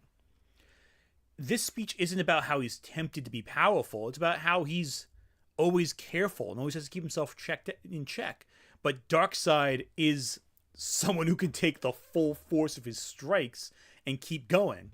And it's meant to intimidate him. It's not meant to show, I've been tempted to hurt someone this whole time, and only now I can do so. No, that's not what it's about. buddy, that's not Superman. Okay, I live in a world made of cardboard, always taking constant care not to break something, to break someone, never allowing myself to lose control even for a moment. Or someone could die, but you can take it, can't you, big man? What we have here is a rare opportunity for me to cut loose and show you just how powerful I really am. But what does this all have to do with my adventures with Superman? And for that matter, what does all this have to do with its quality? Well, here's my answer. The Complete Waifu Handbook. See, I told you to stay tuned. This one goes out to all you role-playing nerds out there. If you ever wanted to spice up your Okay, I don't care about this. So yeah, okay, so the idea that Superman is vulnerable to his own restriction. No, but the idea that Superman doesn't want to hurt people. He wants to like help and make people feel happy. That speech is about how he can just go all out against an opponent, and it's also partial intimidation as well. It's not hard to understand. Like, this isn't difficult. This is a show that was made for kids. I don't understand how you don't understand that message of the speech. It's not vague. It's very clear, actually. I'm a little confused by that, actually. I don't get it. But this manual looks interesting. Looks very targeted, I should say. Sorry. Once this changes, I'm going to hit the pause. As I was saying, simply going off the aversion to the righteous hero, and how so many modern creators given charge of Superman have no idea how to write him, and given... Okay, so here's one thing, too, that's interesting. So, okay, here's my problem with this discussion. Because Literature Devil criticizes comics a lot. None of these interpretations are the main continuity of Superman. Saying no one knows how to write Superman right indicates that the comics can't write Superman correctly. But Injustice is an AU. It's an Elseworld story. It's not the main Superman. And likewise, Man of Steel is Zack Snyder's own creation. It's not the only writer working on Superman. I don't like the sentiment that no one knows how to write Superman, because we clearly know how to write Superman. We've done it before. The comics do have like 5 or 6 people writing Superman at a given moment. So, I don't know. I think he's overemphasizing and using. And again, one of the best examples of Superman, I think, in the modern era was Superman for All Seasons. I think that's a great story. That focuses on Superman at different times, different settings, in a way that's, I think, profoundly beautiful. And of course, you can't talk about modern writers without discussing Grant Morrison's work on Superman, the incredible All-Star Superman. It's a fan. If you have not read All-Star Superman, it is essential reading for the character. That and Superman for All Seasons, I feel. Okay, so Sebastian in my comments mentioned this, and I think it's important to note. What Literature Devil isn't getting, Siegel and Schuster did originally think of Superman as a villain, but they changed him into a hero. There was a reason. Yeah. So Superman was, at one point, very early in the inception of the character, he was created as an antagonist, very much like Lex Luthor. And yeah, they changed that overall because they wanted to bring hope to the world as opposed to not. They wanted to tell their immigrant story through the character of Superman, which I think was very effective and effectively done. Tomasi did a fine run. Yeah, another great example. Anyway. Given the stronger aversion to masculinity in general, I already had low expectations for the show. Add on the fact that the show was another Western anime copycat which, despite the action, is completely I'm sorry. Are you genuine? Okay, so you can't see this because my face is in the way, but Literature Devil just compared My Adventures with Superman with High Guardian Spice and She-Ra. So first off, She-Ra's good. So that already I'm going to disagree with you on. She-Ra's pretty solid. High Guardian Spice is not good. I will never argue it's good. I think it is a mess of a show. But to say that High Guardian Spice is reflective of anime-inspired Western cartoons means you're dismissing Korra, means you're dismissing Avatar, means you're dismissing Teen Titans, means you're dismissing a bunch of shows. Anyway. Void of masculinity and devoid of testosterone, and made by writers who clearly watched a lot of Marvel movies and read way too much shoujo manga, the outlook for the series already looked rather dismal. Oh, so now you're bad-mouthing shoujo manga now, too. It's one thing you mess with Marvel, now you're saying shoujo manga is bad. Well, that clearly shows me you don't read too many shoujo manga, or have bad taste. In the end, I actually have no idea why I decided to watch it, but I suppose curiosity got the better of me. And as it turns out, my assumptions were right. Sort of. The evil gaze of Tumblr's style of wokeness looms over the show like a rainbow-colored eye of Sauron. Jimmy Olsen and Lois Lane suffer needless race. I knew he'd be upset by Jimmy Olsen. And Lois Lane, apparently. Okay. How can any human being look at tomboy Lois Lane and not love that character? Also, you have to this guy, I knew he'd do this. I knew it. He was opening up with too many good ideas. He had to undercut himself by saying, "Oh, the Tumblr people, how dare they ruin Superman?" We'll get to it. Maybe he changes his tune. Swaps, and it almost seems like the crew left Clark White out of obligation rather than by choice. Lois herself was, of course, defeminized, looking closer to a Lewis than a Lois. Clark Kent is the softest of men, and Jimmy is so castrated, and so lacking in testosterone, that I'm almost convinced that the writers wanted to gender swap Olsen. So, okay, any man who keeps talking about testosterone like that makes me think he has a lot of insecurities in himself. Are you so low T, my dude, that you have to project your insecurities on everyone else? I digress, of course. If you argue like Jimmy Olsen was ever the most manliest man to ever man, you've clearly never read comics. Also, Lois Lane is a tiny little ball of energy. She is so clearly not like... it's like ridiculous. Okay, let me get an image here of the supposedly so masculine you can't handle it, Lois Lane. So this is the character who apparently is so masculine that looks more like a Lois than a Lewis. It looks more like a Lewis than a Lois. This character right here, who is... Where is a good photo of this? There's a lot of AI. Wow, I hate how much AI there is. This is a screenshot? No, wait. Wow, there's a ton of AI here. This is terrible. Here we go. So this character right here, more Lewis than a Lewis than a Lois, apparently, wearing a backless dress. Yeah, no, a lot of so much AI here. This is terrible. Like, how can you look at this character and go, this character is not feminine? I don't get it. This screams of it. Also, wow, there's so much AI here. This is terrible. Absolutely disgusting. Anyway. Along with his race swap, and were told no, but still decided to write him like a girl anyway. And would... Okay, so this one of the things I don't understand. Jimmy Olsen's not written like a girl. He's written like a conspiracy theorist online and Superman's bro. He's the wingman. Any man would be happy to have a wingman on his side. So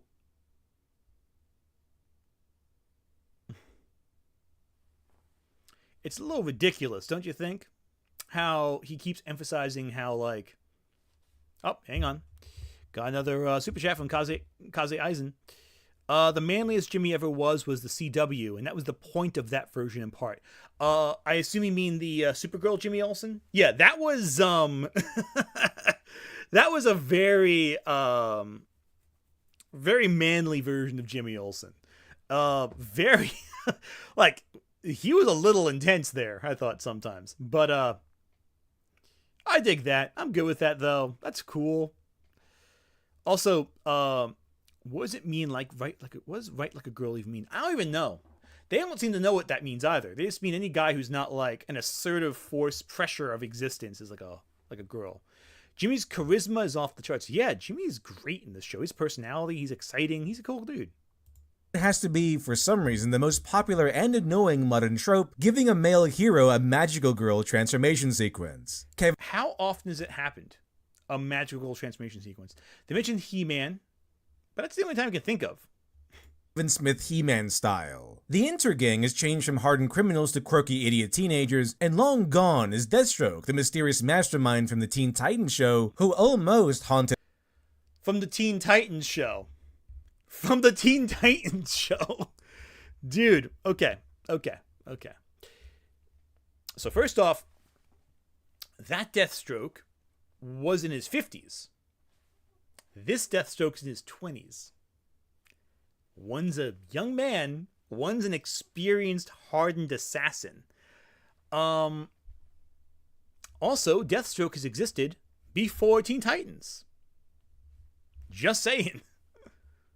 Said Robin to death. Now he's a white-haired pretty boy who seems better suited for life sitting in the back of a classroom, staring out a window, than the life of a hardened mercenary.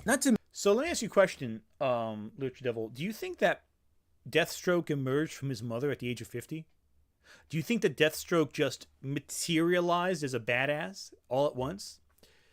This is what we call an origin story. Okay, so Deathstroke has done arguably worse in the comics than the Titans cartoon. Yeah, no. Deathstroke has done some awful things in the comics.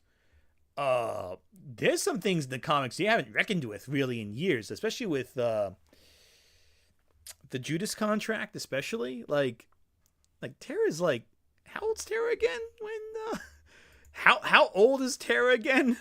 When that happens? Oh, so ignore that. Open the wrong one. Oh, there we go. Cool, excellent. Ignore those videos. Ignore the man behind the curtain for a second. I clicked the wrong button. No. So Deathstroke with Terra in the comics with the Judas contract, that's a whole other thing. Anyway.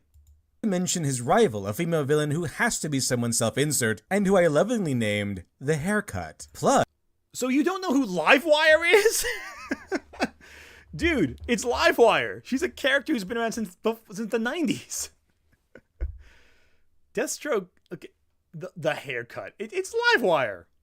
I'm pretty sure a good chunk of the budget goes into Clark and Lois blushing 10,000 times an episode. And it's full of cringy humor, mainly Starbucks parishioners would find funny. Hashtag totally quirky. Yet, despite all of that, I found myself interested in watching the next episode. Starting episode 1, I was fully... Oh, there we go. He's finding all the excuses to prove that he didn't actually like it. Like, oh, I'm so cool. It's Tumblr bait.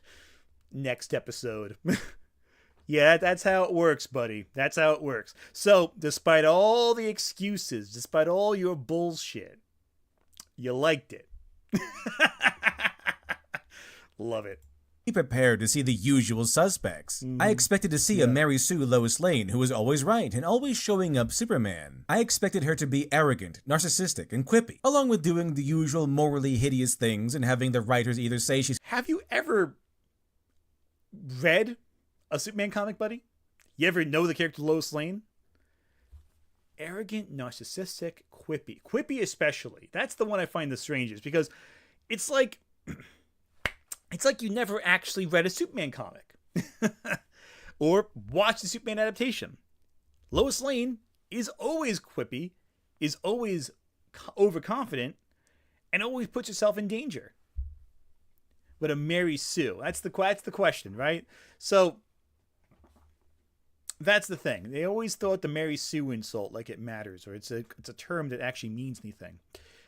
Any female characters you don't like, you're gonna call them Mary Sue. That's your bread and butter. We all know that to be true, regardless of how much. And mind you, Lucha Devil has made a video about Mary Sue's. I should know. I had to suffer through it for this week's video, but I digress. is forgiven, or that her wrongdoing was never wrong in the first place, and Clark just needs to mature and learn a lesson. That lesson being, Lois is always right. I expected Lois to forcibly take over the show. I even expected her to valiantly save the day each episode when a brain-dead Superman who would be written as an empty husk of a person would inevitably fail in the most ridiculous way possible. I also expected the show to justify Lois Lane's victories and Clark's failures with the Man of Steel excuse, i.e. that Superman is still learning. Or maybe Clark can... The Man of Steel? What are you talking about? What does that mean? Who has ever used that as an excuse with Superman?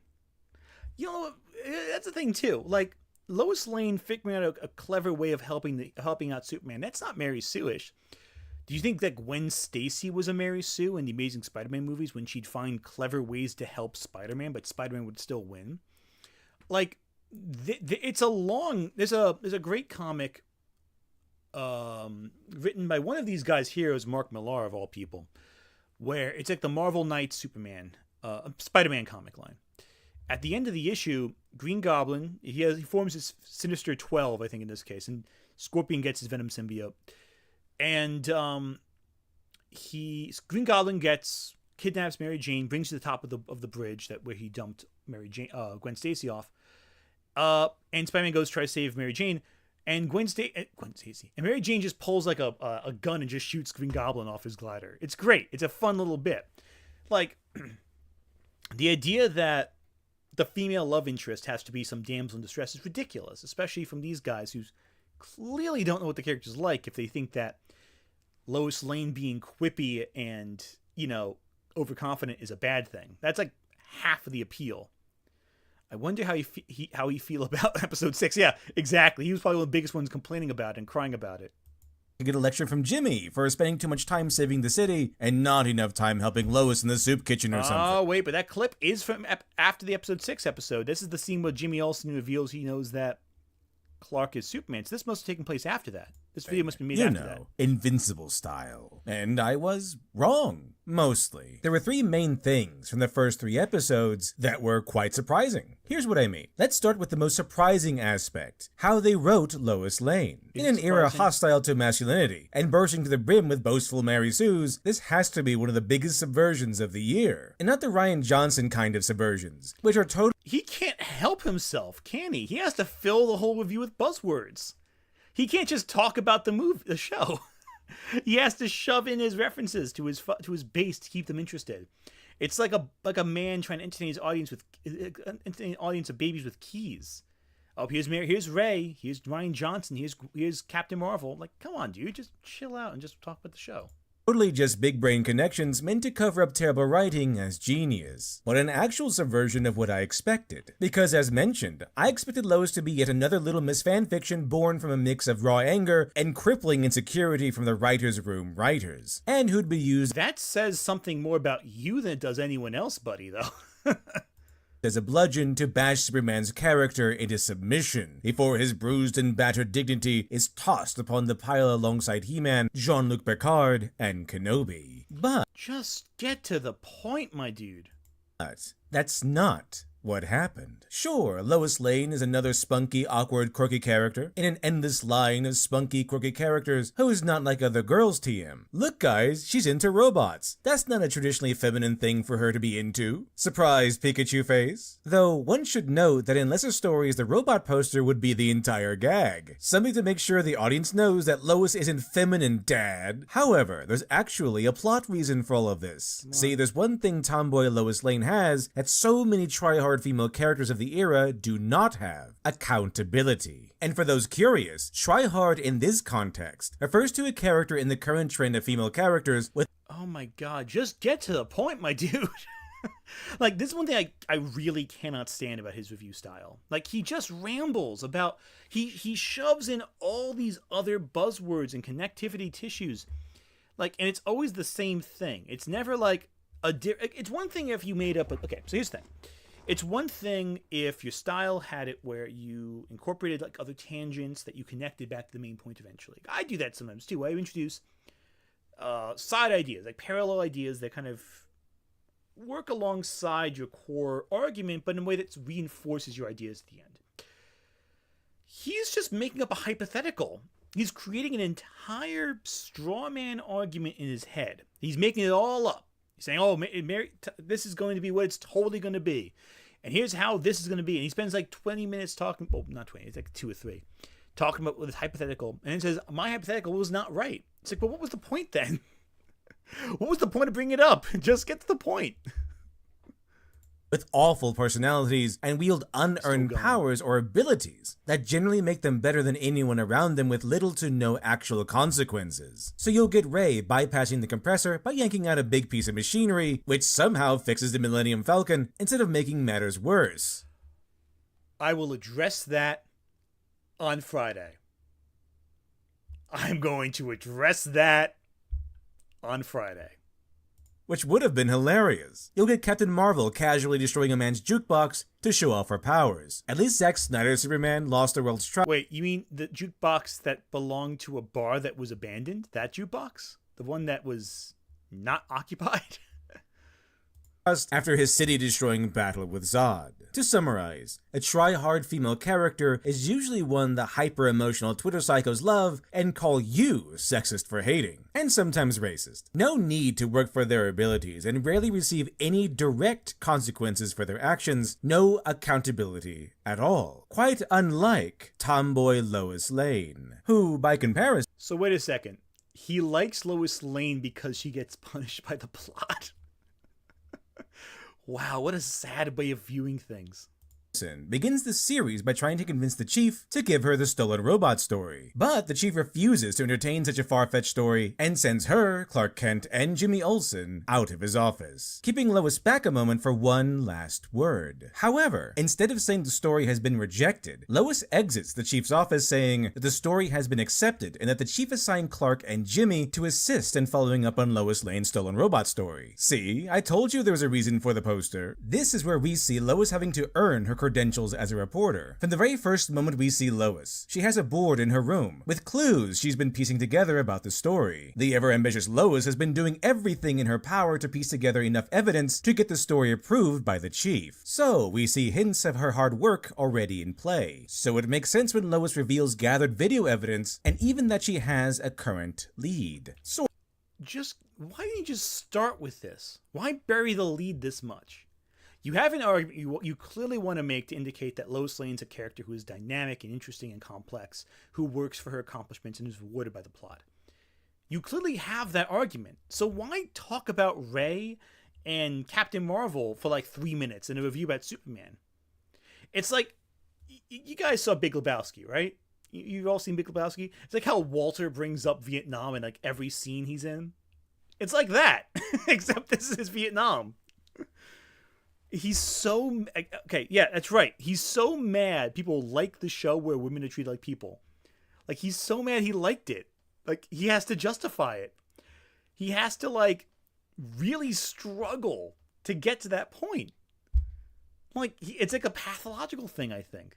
Sort of. Lois has connections with the Daily Planet delivery kids, whose main job is to deliver papers. But they also see things along their routes, making them excellent sources for information. So it's made clear that Lois employs help to gather information. Help that she has to pay for. In the words of the kids themselves, it's bad business to hand out freebies. This leads them to a suspected warehouse. And this is where Clark questions Lois again on the validity of the case. This leads to Lois Lane lying to Clark, saying that Chief White had just texted her to say that he can't wait to read their story. Together, they explore the warehouse and find that they had just missed the culprits. And this is when Clark gets a call from Chief White, who reveals the truth. The truth being that Lois is lying. What happened next was genuinely surprising. I was expecting something like Clark going along with Lois anyway, and only telling her he knew at the end when everything was said and done. And of course, Lois would like him more because he showed how obedient he is to her whims, which is something many mainstream writers love in their emasculated men. So, okay. So, here's one thing that bothers me about what he's talking about. I know what he's going to say, based purely because he's very predictable. So, it sounds like he's really focusing in on the power dynamic. Who influences who? Who is in charge? And he's going to say the fact that Superman stands up for himself and asserts the situation and what's right and what have you, and criticizes Lois for lying. Which I think in turn sets up an interesting dynamic because later on Lois gets upset with Clark for lying about being Superman. And that initial assertion, I think, really affects Lois. The idea of being honest with your peers and what have you. And the fact that Clark makes this very passionate statement when he is in fact lying himself, that creates a dichotomy in Lois's perspective of Clark that I think is really interesting when you get to the revelation that Clark is in fact Superman. But again, this is common. This is not an unknown plot device. And I definitely expected the story to put Lois in the right. It even starts to go that way, but I was pleasantly surprised when it didn't. Clark calls Lois out, and he calls her out hard. He takes none of the usual nonsense the modern male character tends to usually take. Yep, Lois that's what I was says, gonna say. "You wouldn't have helped me if I told you the truth." Without waiting a second, Clark says, "You didn't give us the chance." Then Lois tries the "for the greater good" excuse, because this was too important. The people of Metropolis need to know what's happening in their city, and Clark doesn't take that either. He doesn't even let Lois finish her nonsense. He just cuts her off by saying, "This isn't about the city, Lois. It's about you. I trusted you and you used me, and Jimmy, just so you could get your story." Then Lois tries the whole, "we're a team," to which Clark says, "We're not a team. We're just two dummies who listened to you because we didn't know any better. Now we do." And then Clark allows Lois and Jimmy to leave. We actually get to see Clark take a righteous stand against Lois's wrongdoing. Even more. A righteous stand. Okay, so this is the thing I always bugs me about these kinds of guys. They have to make it into the big thing where the woman is always... It's just dumb. Like, it's really dumb. Like, breaking down this moment into just a power dynamic as opposed to a very interesting crossroads, a conflict between characters, it's a little ridiculous, especially when you have to look at the perspective of, like, yeah, he is very dishonest. It's intellectually dishonest. It's like, it's very, and I hate saying that phrase because I think intellectual dishonesty is a buzzword that's tossed around a lot, but it is very disingenuous, I should say, to argue that these characters are just built on dynamics that you have to base off stereotypes. They're based on previous stereotypes. It bugs me because it's very clearly that he's approaching it from the easy way, with the cliches, the tropes, the yada, yada, yada. He's not looking at it from the perspective of two characters who both want different things. He's looking at it from these very oversimplified gender perspectives. Lois is the rebellious girl. Clark is the man, the low-T testosterone boy with muscles bigger than your skull. Apparently. But, like, it's not about assertiveness. It's about whether or not the characters are compromised in the process and whether or not the characters are flowing along their arcs well. It's very bizarre. So these guys either hate or secretly love the whole Dommy Mommy movement. Yeah, I guess so. I honestly find it upsetting that people I'm subscribed to actually take advice from him. That people take advice from this guy? What advice does he give? Like, he doesn't seem to have a very nuanced perspective on anything. He seems very like the tradition, the modern movement of women is very, sexism. They're gonna call you a sexist, but women need to listen to it. It's that kind of thing. He's just repeating the whole thing every time. He has no answers beyond any just the exact cookie cutter response to all media. He has to bring Captain Marvel and Rey into this video. Like, it's ridiculous. The grift demands feeding, I suppose. More surprising is that sure, Lois is angry, but then she says this: "I can't believe him. What is wrong with your dumb, beautiful coward of a best friend?" So we don't even have to endure a scenario where Lois never realizing her own wrongdoing, coupled of course with Clark being written as in the wrong for not supporting Lois completely. And yeah, because you took the work and assumed what it was going to be about, even though very few works actually fit your exact cookie cutter description. Daring to hold her accountable. This is typically a Mary Sue trope where morality centers around the Mary Sue character, rather than any philosophical principle. Okay, what does this say here? I ripped something out of the wall that magically fixed everything. Again, Friday, my buddy. Friday. We will tell you why that's the dumbest shit you've said in a while, but we'll get to that then. I've killed billions, but I'm redeemable because I love the... Okay, honestly, that's a fair point. Kylo Ren's redemption arc is ridiculous. We do get a scene where Clark is going over the decision and assessing if he did the right thing or not, but he's not being directly written as in the wrong here. This is just Clark's kind heart wondering if taking a stand against his crush was the moral move to make. It's the kind of thing Clark Kent is supposed to do. And when Clark rushes back to help Lois and Jimmy, Lois tosses away all grudges and is just thankful for Clark's concern. It's like the studio found the few mainstream writers who actually know how to write likable characters. I was so impressed I almost didn't appreciate the biggest surprise of all. Lois actually apologizes to Clark. Lois takes responsibility for her earlier wrongdoing and asks for Clark's forgiveness. Sorry I lied. You were right. I was being selfish and you just left us, but you came. You see, here's the thing that's interesting here, Literature Devil, that I don't think you realize, because it looks like you didn't finish, even though you have clips from later episodes, it doesn't look like you finished the show at this point. This sets up a character conflict that is paid off to later when Lois realizes that Clark lied. This is meant to be nuanced, complex writing where secrets and keeping secrets are a big plot point of the season. It's not simply your gender dynamics, it's a reoccurring theme throughout the season. So it just sounds like he likes Lois because she apologizes. That is the most superficial reason to like a character. I mean, or at least that's what he's saying he likes. It's very possible he's just making all this up for the grift. Like it's. I don't think half these people believe what they actually say on here. I think half of it is lies, meant to feed to their base. But I digress. Back and I'm sorry. This is a complete 180 from the everything must be men's fault mandate that Disney dragged us all into. I guess the real secret ingredients for a tomboy aren't short hair and pants, but reason and accountability. Second point. The starting positions. Speaking of reason and accountability, unlike Rey, who just gets handed things like a legendary lightsaber, Luke's X-Wing, and the ability to dominate minds without training. Again, what is with your obsession with Star Wars? Dude, it's a Superman cartoon. Just talk about Star Wars. It's not Star Wars. Just talk about Superman. Which basically just makes her a pay-to-win character. Also, why can't you talk about Superman's comics? Compare Lois Lane to other iterations of Lois Lane. Like this conversation already. Like Lois Lane to Lois Lane. So My Adventures with Superman Lois Lane to Man of Steel Lois Lane. You know what the big problem there is? Conflict. Lois Lane in Man of Steel doesn't really have too much conflict of her own. It's really just figuring out who Clark is and then helping Clark with his problem. She exists kind of as an auxiliary character.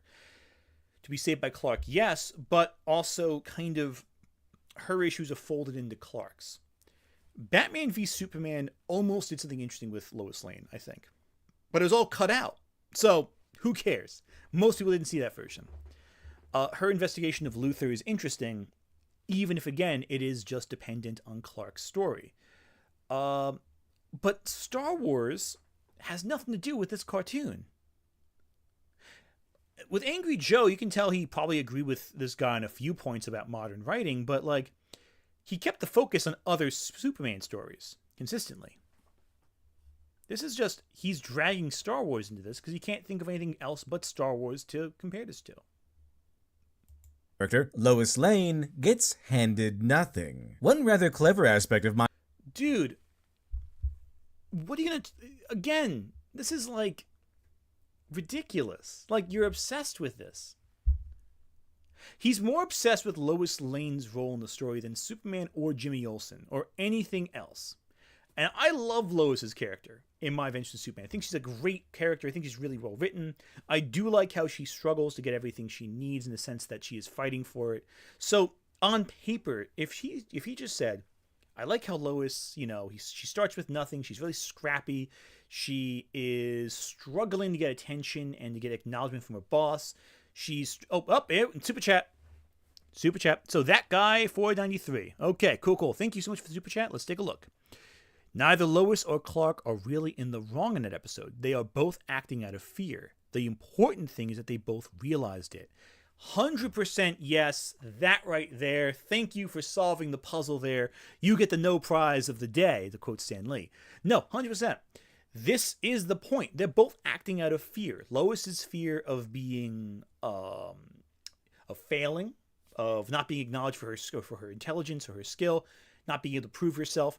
And Clark, it's his first day on the job. He's worried about being fired. He feels like his job's at risk as a result of this. Yeah, 100%. And this review never acknowledges it because it has no interest in engaging with the characterization. It only is interested in engaging with the themes of the culture war. 100% agree. But yeah, he's more obsessed with Lois Lane struggling because of his arbitrary obsession with Mary Sue's than he is appreciating why Lois Lane's a good character, a compelling character in the plot or the narrative, or how the other characters piece into that general plot. She is a component of a larger storytelling piece, not the only thing itself. But because his brain has so many worms in it because of this culture war nonsense, he can only look at it from the lens of the culture war. My Adventures with Superman is that everyone is a newbie. While that aspect alone isn't very clever, the way it sets the character dynamic is. Lois Lane isn't even a reporter yet. She's just an intern with starry-eyed dreams of becoming a reporter one day. Her ambition is high, and we've seen that she isn't afraid of doing legwork to get the facts on a story, but she keeps getting rejected. Lois isn't allowed to skip the line. She needs to earn her way to that position, which is why she chose to lie to Clark about the robot story. In fact, when Lois is called into the chief's office, it's not to discuss a story, but to assign her Clark and Jimmy Olsen. As senior intern, it falls to Lois to teach them how to scan papers and pour coffee. Also, 14, yeah, again, comment right there. 14 minutes and 49 seconds in, and he's barely mentioned Clark Kent in this Superman cartoon review. She kind of has a cake. Oh yeah, she has a cake. Dynamic has three characters growing together. Lois is a little ahead, not because she's better, just because she's worked there longer. When the three finally get a good story and Lois turns it in, the chief does actually print it, but his senior reporter is given the credit because, again, they're just interns. Lois starting as an intern while desperately wanting to become a reporter gives her an aspiration for her character and sets up a character arc. So she'll learn, grow, and establish herself right alongside Clark as he establishes Superman. Sure, on the surface, Superman is new to the city, but the show also decides to have his powers grow as the series progresses. Oh, finally, you mentioned Superman in a Superman review. Yeah, seriously. Yeah, he's not beating those misogynist allegations. Yeah, no. He keeps saying, oh, if you don't like these characters, you're a misogynist, da-da-da. But, like, he's only talking about Lois Lane in terms of these tropes that he himself preordained the show has to have because of his perceptions about modern society. It's ridiculous. Clark starts off with his flight, strength, and super speed, but it takes time for him to develop them all. In other words, rather than Clark alone having aspirations and growth, Lois does also, with her main flaw being to balance her ambition with her personal relationships. But her ambition is also a benefit. Lois... That's not really her flaw, necessarily. That's not really the specifics. The flaw is her trust issues at times, and her need to be validated and proven herself. To prove herself, I should say. Her insecurities and fears. And that feeds into her relationships, yes, but that's not the key flaw. Again, the problem is you're just looking at from your... Okay, I'm repeating myself.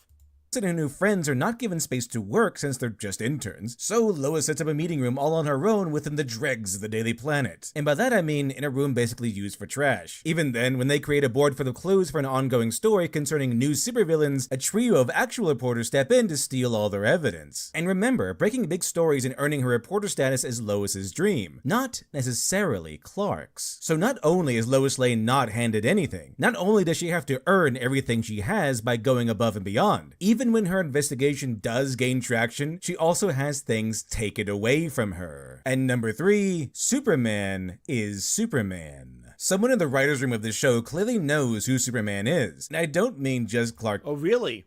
They know who Superman is, huh? You know who doesn't know who Superman is? You! Because you know who Livewire is. Like, these are basic characters, man. Like, come on. Kent. I mean, the reason why Superman is such a great hero. He's a good guy. As I mentioned at the very start of the video, the moral fortitude of Superman is something so many modern writers fail to grasp or understand. For some reason, the idea of a man with a heart of gold who just wants to help people simply because it's the right thing to do, ironically, seems so alien to them. It's an idea that so many writers and even readers have struggled with and fought with. How does one make a character like Superman relevant in the era of anti-heroes and villain protagonists? The era of Homelander and Zack Snyder's roster of scowling... You know who's not mentioning at any of this point? Captain America. Like, there's a lot of these he keeps obsessing over Marvel and all that, but like, he's not actually acknowledging that Marvel does this a lot of the time. There are tons of characters in Marvel, the MCU especially, who are good people who do things because they just want to be good people. Like, again, Captain America, Spider-Man, Kamala Khan, the Hulk, and Bruce Banner, really. Ant-Man, another good example there. Wanted to do something good, maybe still do a heist or two, sure, but these are all characters who are at times a little silly, a little over the top. But a Black Panther, another one. These are all characters who want to do good, and they're pretty popular. Captain America hasn't appeared in a movie since 2019, yet 2018, I should say. Yet 2019. Yet he is such an iconic character all the same. He is beloved. He is adored. And his character is, in many ways, he deals with the Superman problem. He is a Boy Scout. He is there to do good. And yet, from the perspective of this person, he acts like this is an alien concept. That no writers today are writing good characters. But people have written Superman for decades in the comics, and he's just as good as he is here in terms of the morality. What I think is great about Superman is, ironically, one of the things that he criticized about Superman, his emotional vulnerability. Superman can be hurt. He can struggle. And in this case, his feelings can be deeply hurt. That is what grants him a lot of strength. And again, the only Superman in mainstream media who did not have an inherent empathy towards the public was Zack Snyder's Superman. That was unusual then and now. The evil Superman trope is usually not writing Superman as a character. It's writing a reinterpreted version of it. But even Injustice showed Superman as a good person. Doctor Strange and Thor I don't think of as that. Thor maybe. Doctor Strange not so much. I don't think Doctor Strange is necessarily a person who does things out of altruism. He wants to control and fix everything, but I don't think he's an altruistic character like Superman or Captain America are. But Thor, yeah. Thor definitely. Edgy boys? I think Neil Gaiman said it best. You don't make it relevant. You make it inspiring. My favorite parts of my adventures with Superman weren't the romance or the action, and definitely not the quasi-anime nonsense. It's in the beginning when Clark used his super speed to save a cat from a tree, and then returned the pet to its owner without being noticed. When I found out Clark helped out the little old lady's store owner so much, she made Clark his own bib. It's when he accidentally meets Lois while picking up 3 dozen donuts to offer his fellow co-workers on his first day at the Daily Planet. In this show, Superman is allowed to just be Superman, not some edgy, big-brain deconstruction of Superman. And even better, the people are allowed to love him for it. None of that who's the real criminal stuff. The show... Yeah, you didn't finish the show, man. Yeah, that's definitely... You didn't finish it then. You didn't get to the part where they talk about General Lane and his distrust for the Kryptonians. Granted, Superman's response is very human, but like, the idea that there is conflict between mankind and Superman, that's a key element of the end of the series and why Task Force X exists. I don't disagree with the idea that Superman needs to be inspiring. I think it's a great quality of the show. I love how he's the hero. Every positive review we've seen of the show argues the same thing. They are so happy that Superman is allowed to be a good, kind person. But the problem is, where I disagree with Literature Devil here, is that he is looking at it from a very narrow lens. It is funny, though. I do agree. The Chad Virgin's image is pretty funny. But like, he's looking at it from a very superficial lens of what can and can't be good. Oh yeah, that's a good point. Thank you, 42 Chow. Yeah. The anime nonsense is very hypocritical when he's vouching for the waifu handbook. It's a little ridiculous. It's a little hypocritical, I'd say. Because it's clear that, for better or worse, he needs to rely on these stereotypes. He needs to rely on these tropes to anchor his argument. who miraculously knows that the guys actually committing crimes are probably the real criminals, and Clark Kent might seem a little too soft for my taste. Well, they're not. Well, they're actually the government, so.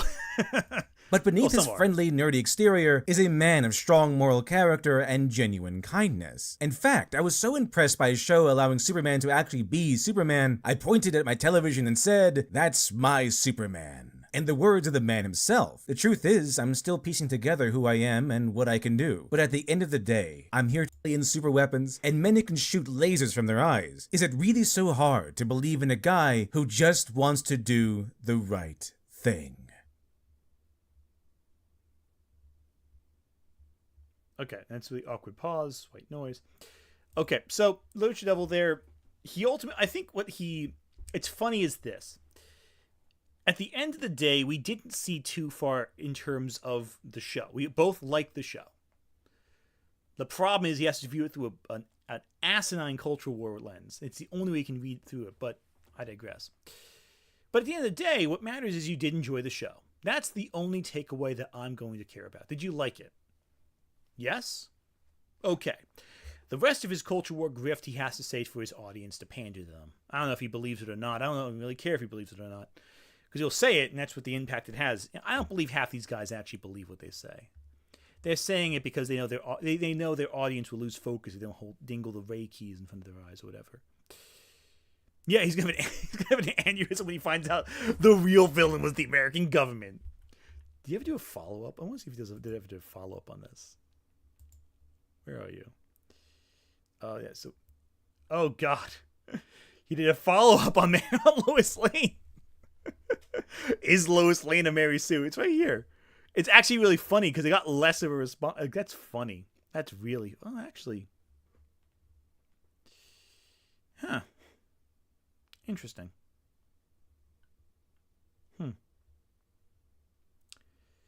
You know, than that... Oh, of course he did a review for Cyberfrog. Ethan Van Sciver's nonsense. Multiple videos on Cyberfrog. Wow. Jokes are evil. Mom. He's really obsessed with...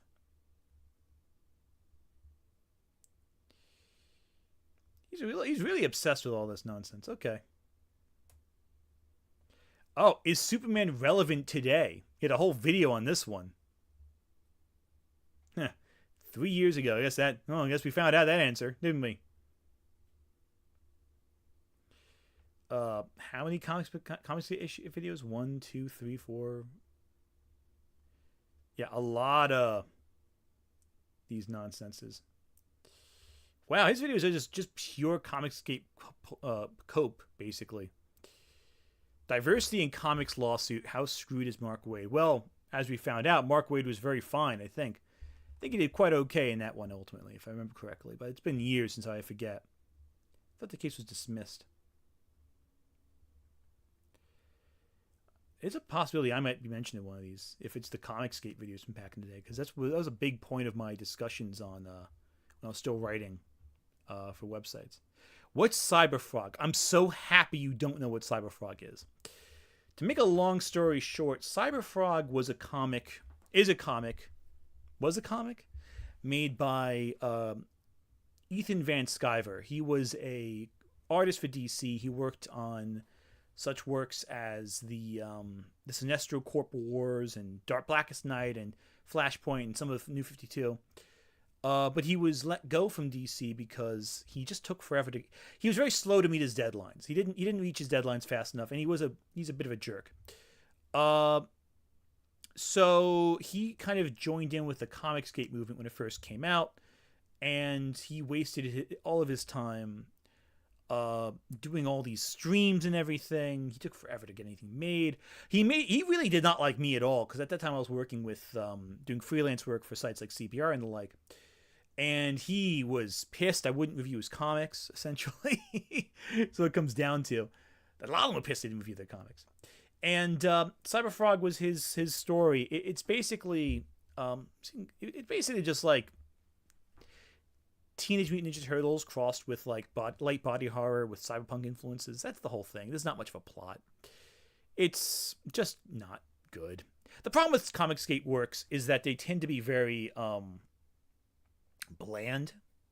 That's the big issue with it, because they're all imitations. Is Comicsgate like Gamergate? Yeah, it is basically, except it's about comic books.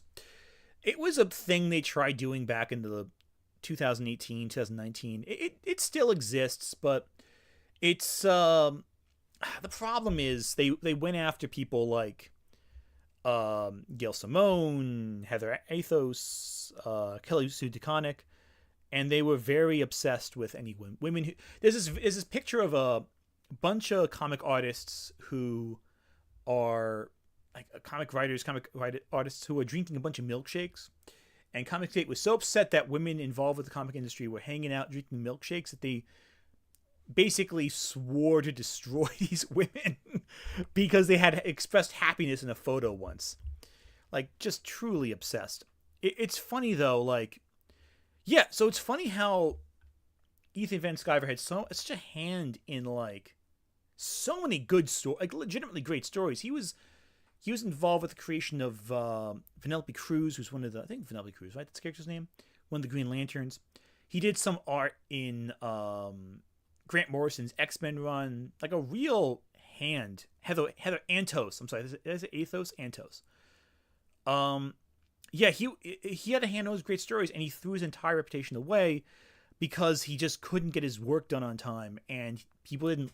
Here's the thing. You have to be one of three things to be successful in life. You have to be you have to be two of three things: fast, good, and likable. You know. Problem was Ethan Van Sciver good? I'd say he was a good artist. Overly detailed, but good. Was he fast? No. Was he nice? No. So, you know, Jessica Cruz, Penelope Cruz is an actor. Yeah, that's something I gotta keep in mind. I get names mixed up a lot. It's really bad. Names get screwy. I can see the face, but not always the name. That's the one thing you'll get the hang of quickly. And Eric July's comic he did a review on, of course. Okay. Worst tardiness from Rob Liefeld. Yeah, I'd say so. I mean, here's the thing. Rob Liefeld still got his work done. Van Sciver... How many years has it been since he's done Comicsgate? Like 6 now? He's done like maybe 2 or 3 comics in that time, independently driven, on his own drive. He has control of everything. And half the comics were returned by his audience. Anyway. I think I have time for one more review, then I'll wrap it up today. Something short, not too long.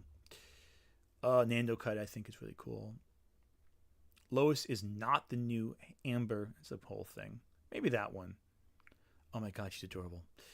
Okay, so let me see if I can find something. I probably should... Oh god, Tyrone Magnus. Ugh. He's a whole thing.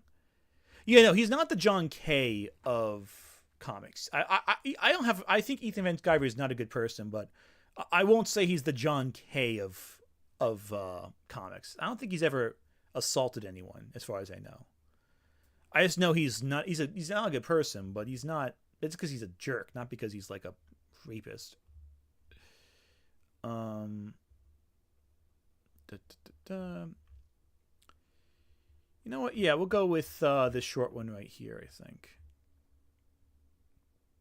Okay, let's see this. Oh, It's a Gundam. He's bad. Wait, who's It's a Gundam? Did I miss him? Did I scroll right past? Oh, It's a Gundam. Here we go. 16 minutes. Anime without charm. Oh, we're going to be pissed about this, aren't we? Okay, let's give it a shot. Hey. Now that's Comedy. I thought it was kind of funny. My Adventures with Superman is what you get when the West imitates anime and fails.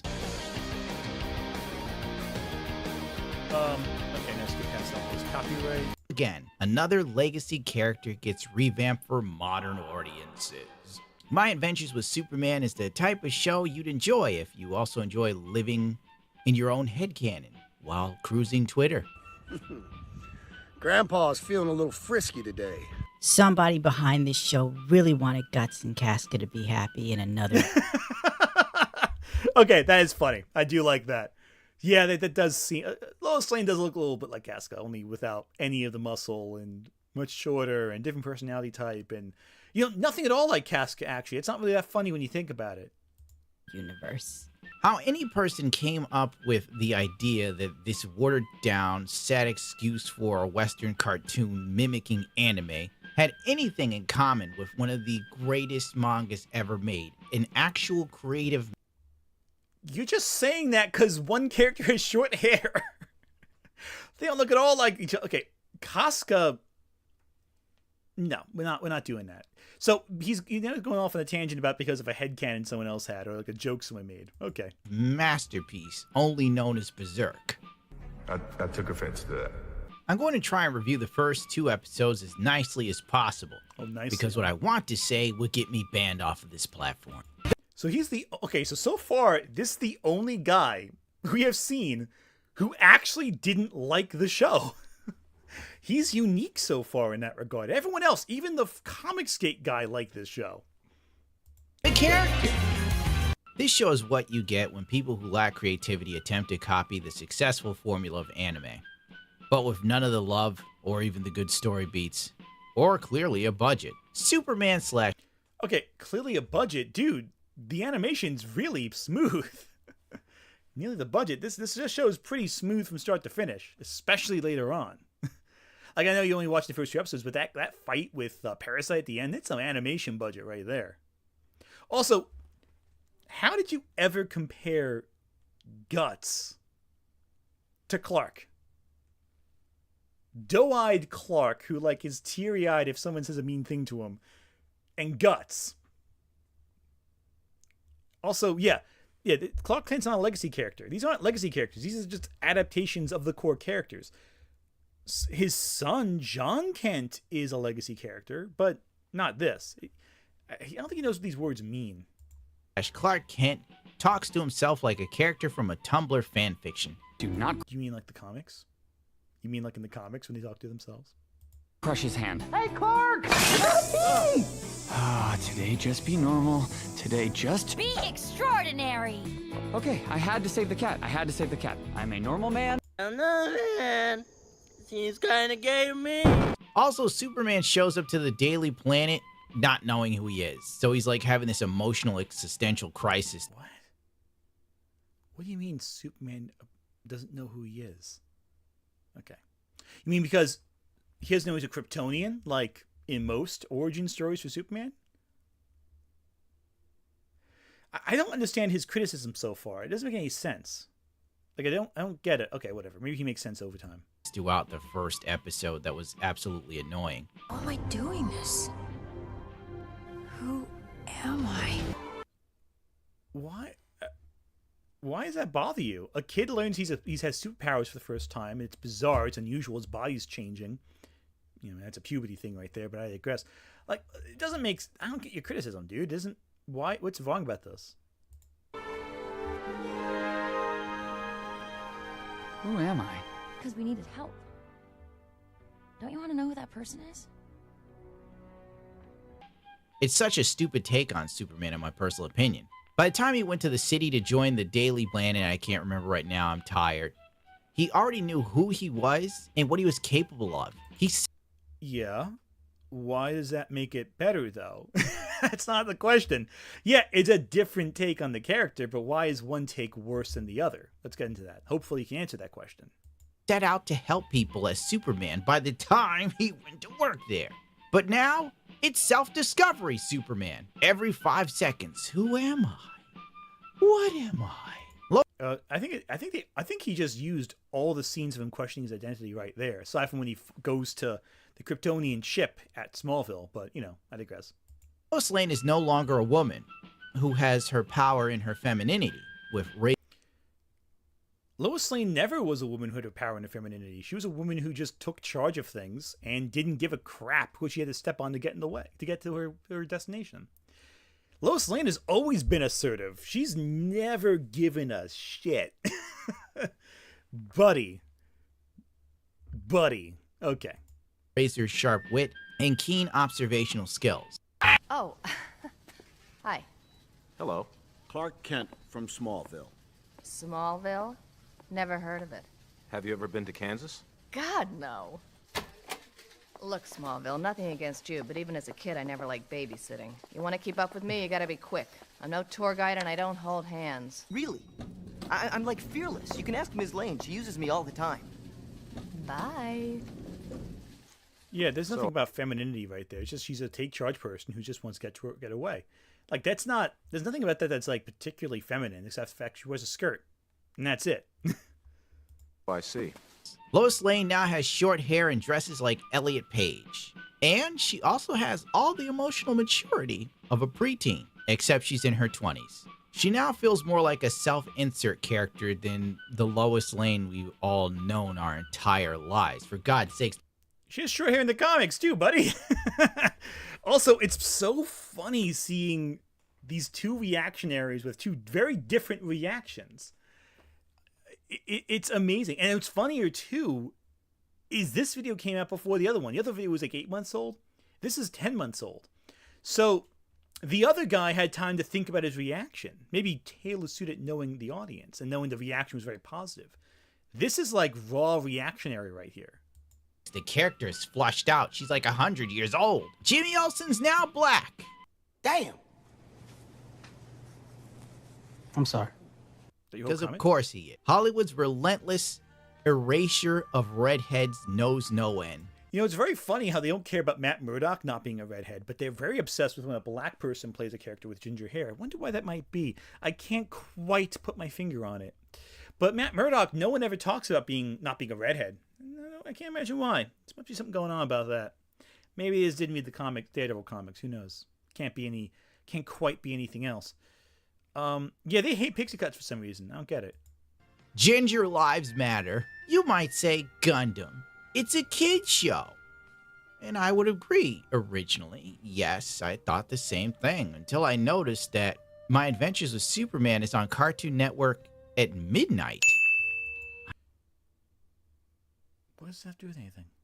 I don't think 5-year-olds are supposed to be up at midnight watching Cartoon Network. The real irony here is that the Superman animated series from the 90s was indeed a kid's show, but it treated you like you were mature enough to handle adult themes in Superman. Nice S. Excuse me? Right here. He's strong, he flies, he's the Nietzschean fantasy ideal all wrapped up in a red cape.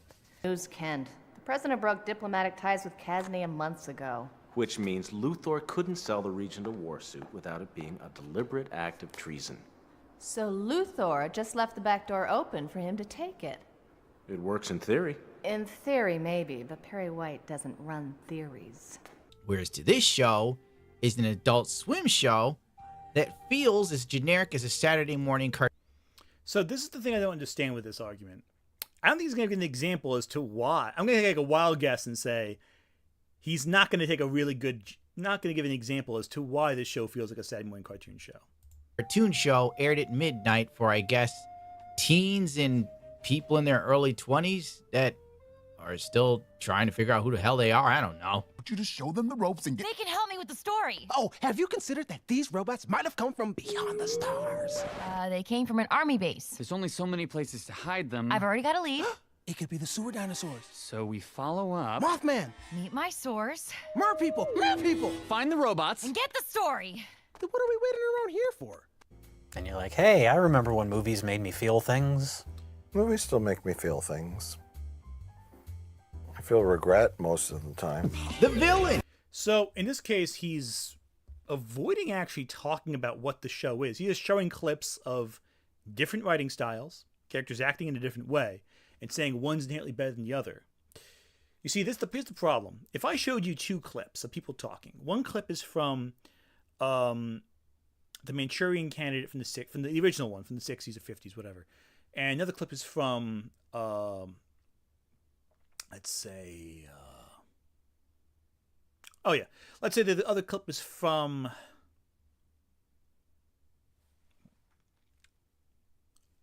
Clerks. Different writing styles, right? Both are considered great in their field, in their specific niche of genre. Both are in black and white. Are they comparable? No, of course not. But they're different beasts. You have to take them on different accounts.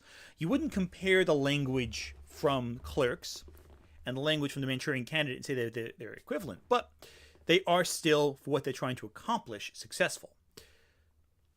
In this case, you have two different shows, two different styles, two different structures, and both are successfully communicating the ideas and characters that they're trying to write. To say that necessarily one is inherently better than the other by virtue of it being a certain style, it's a very superficial way of watching film, I think. You have to take each story as it exists on its own. And did it successfully communicate its ideas? Yeah. We got a sense of the characters, we got a sense of all that. In both cases, both successful at what they're trying to do. Deathstroke, who is now military black ops and obviously works with Amanda Waller.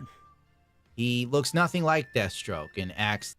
Because he's, 20, the of the show, showing him as a young person, rising the ranks. The Deathstroke you showed is a mature man in his 50s, 60s, which is different. So, yeah, of course. Nothing like Deathstroke.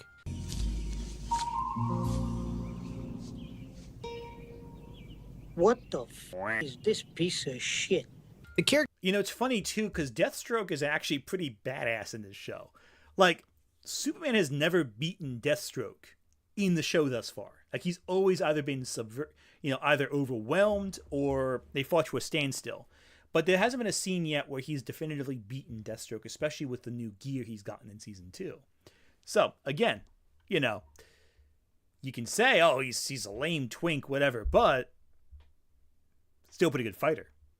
Actually, I'd say he's been proven more badass than he did in the Teen Titans show because, hey, who's he fighting in that show? He's fighting Robin mostly. When he fights the whole Teen Titans, he loses, yeah, because, Starfire. But this time he's 1v1ing Superman. I would say it's pretty cool, honestly. Character design tells me someone was watching Zeta Gundam, saw Quattro Vagina, and said, yes. Care about. I have something you want. You have something I want. Let's trade. What do you want? I want off your weird hit list, genius. You really think you're the smartest person here, don't you? You have no idea what kind of technology you're dealing with. Feel regret? Like I said, it wants to be an... Again, you're just showing clips, not explaining why that's bad. Like, that's not convincing. You're just saying things. Make an argument. A point. Say something that actually connects to anything you're talking about. In anime in the worst way, with no clear idea what makes anime good. I don't want to make a 40-minute video about this and deconstructing Deathstroke and why this character design is insulting to anyone that's ever been a DC fan. So we're just moving along. Livewire is no longer a shock jock radio host. She's now an illegal arms dealer that looks like a dude. Not the again, get to the point, dude, first off. Secondly, yeah, Livewire is not the best part of the show. I think Livewire was very underwhelming. I think she was just kind of generic. I wish they did better with Livewire. I digress. Like, the problem is this, and I get it, like, you want to show clips to keep the attention of the audience. I get that. But, like, make an argument, too. Designs that could easily pass for young male characters, and she has a mullet to boot. I guess while redesigning Livewire, somebody was listening to Come on, just get to a point. The Golden Age. She was so well received that she became canon alongside Harley Quinn. Imagine that. Two of the most iconic DC villains came. Is Livewire, would you ever put Livewire in regards as the most iconic DC villains? Like, I wouldn't even put her in the top 20, quite frankly. She's a good character. I like Livewire, but she's not, like, among the most iconic characters of all time. She's just a good character, but she's not the most iconic. What are you talking about, man? What are you on about? Came from a cartoon show. She was originally voiced by Lori Petty, best known for Tank Girl and A League of Their Own. More A League of Their Own than Tank Girl. No one saw Tank Girl. A League of Their Own is the much more famous film, which, by the way, she has a mullet in those. League of Their Own was an amazing movie, honestly. Yeah, I agree with you on that one. I would highly recommend it. Lori was the quintessential badass chick back in the day. No, she wasn't. She wasn't the most badass chick. She had... What? No, that was like no. The most badass female actress back in the 80s and 90s was either Sigourney Weaver or Terminator 2. I'm drawing a blank on her name. Linda Hamilton. Those are the two most intense. They were badass. They were kick-ass.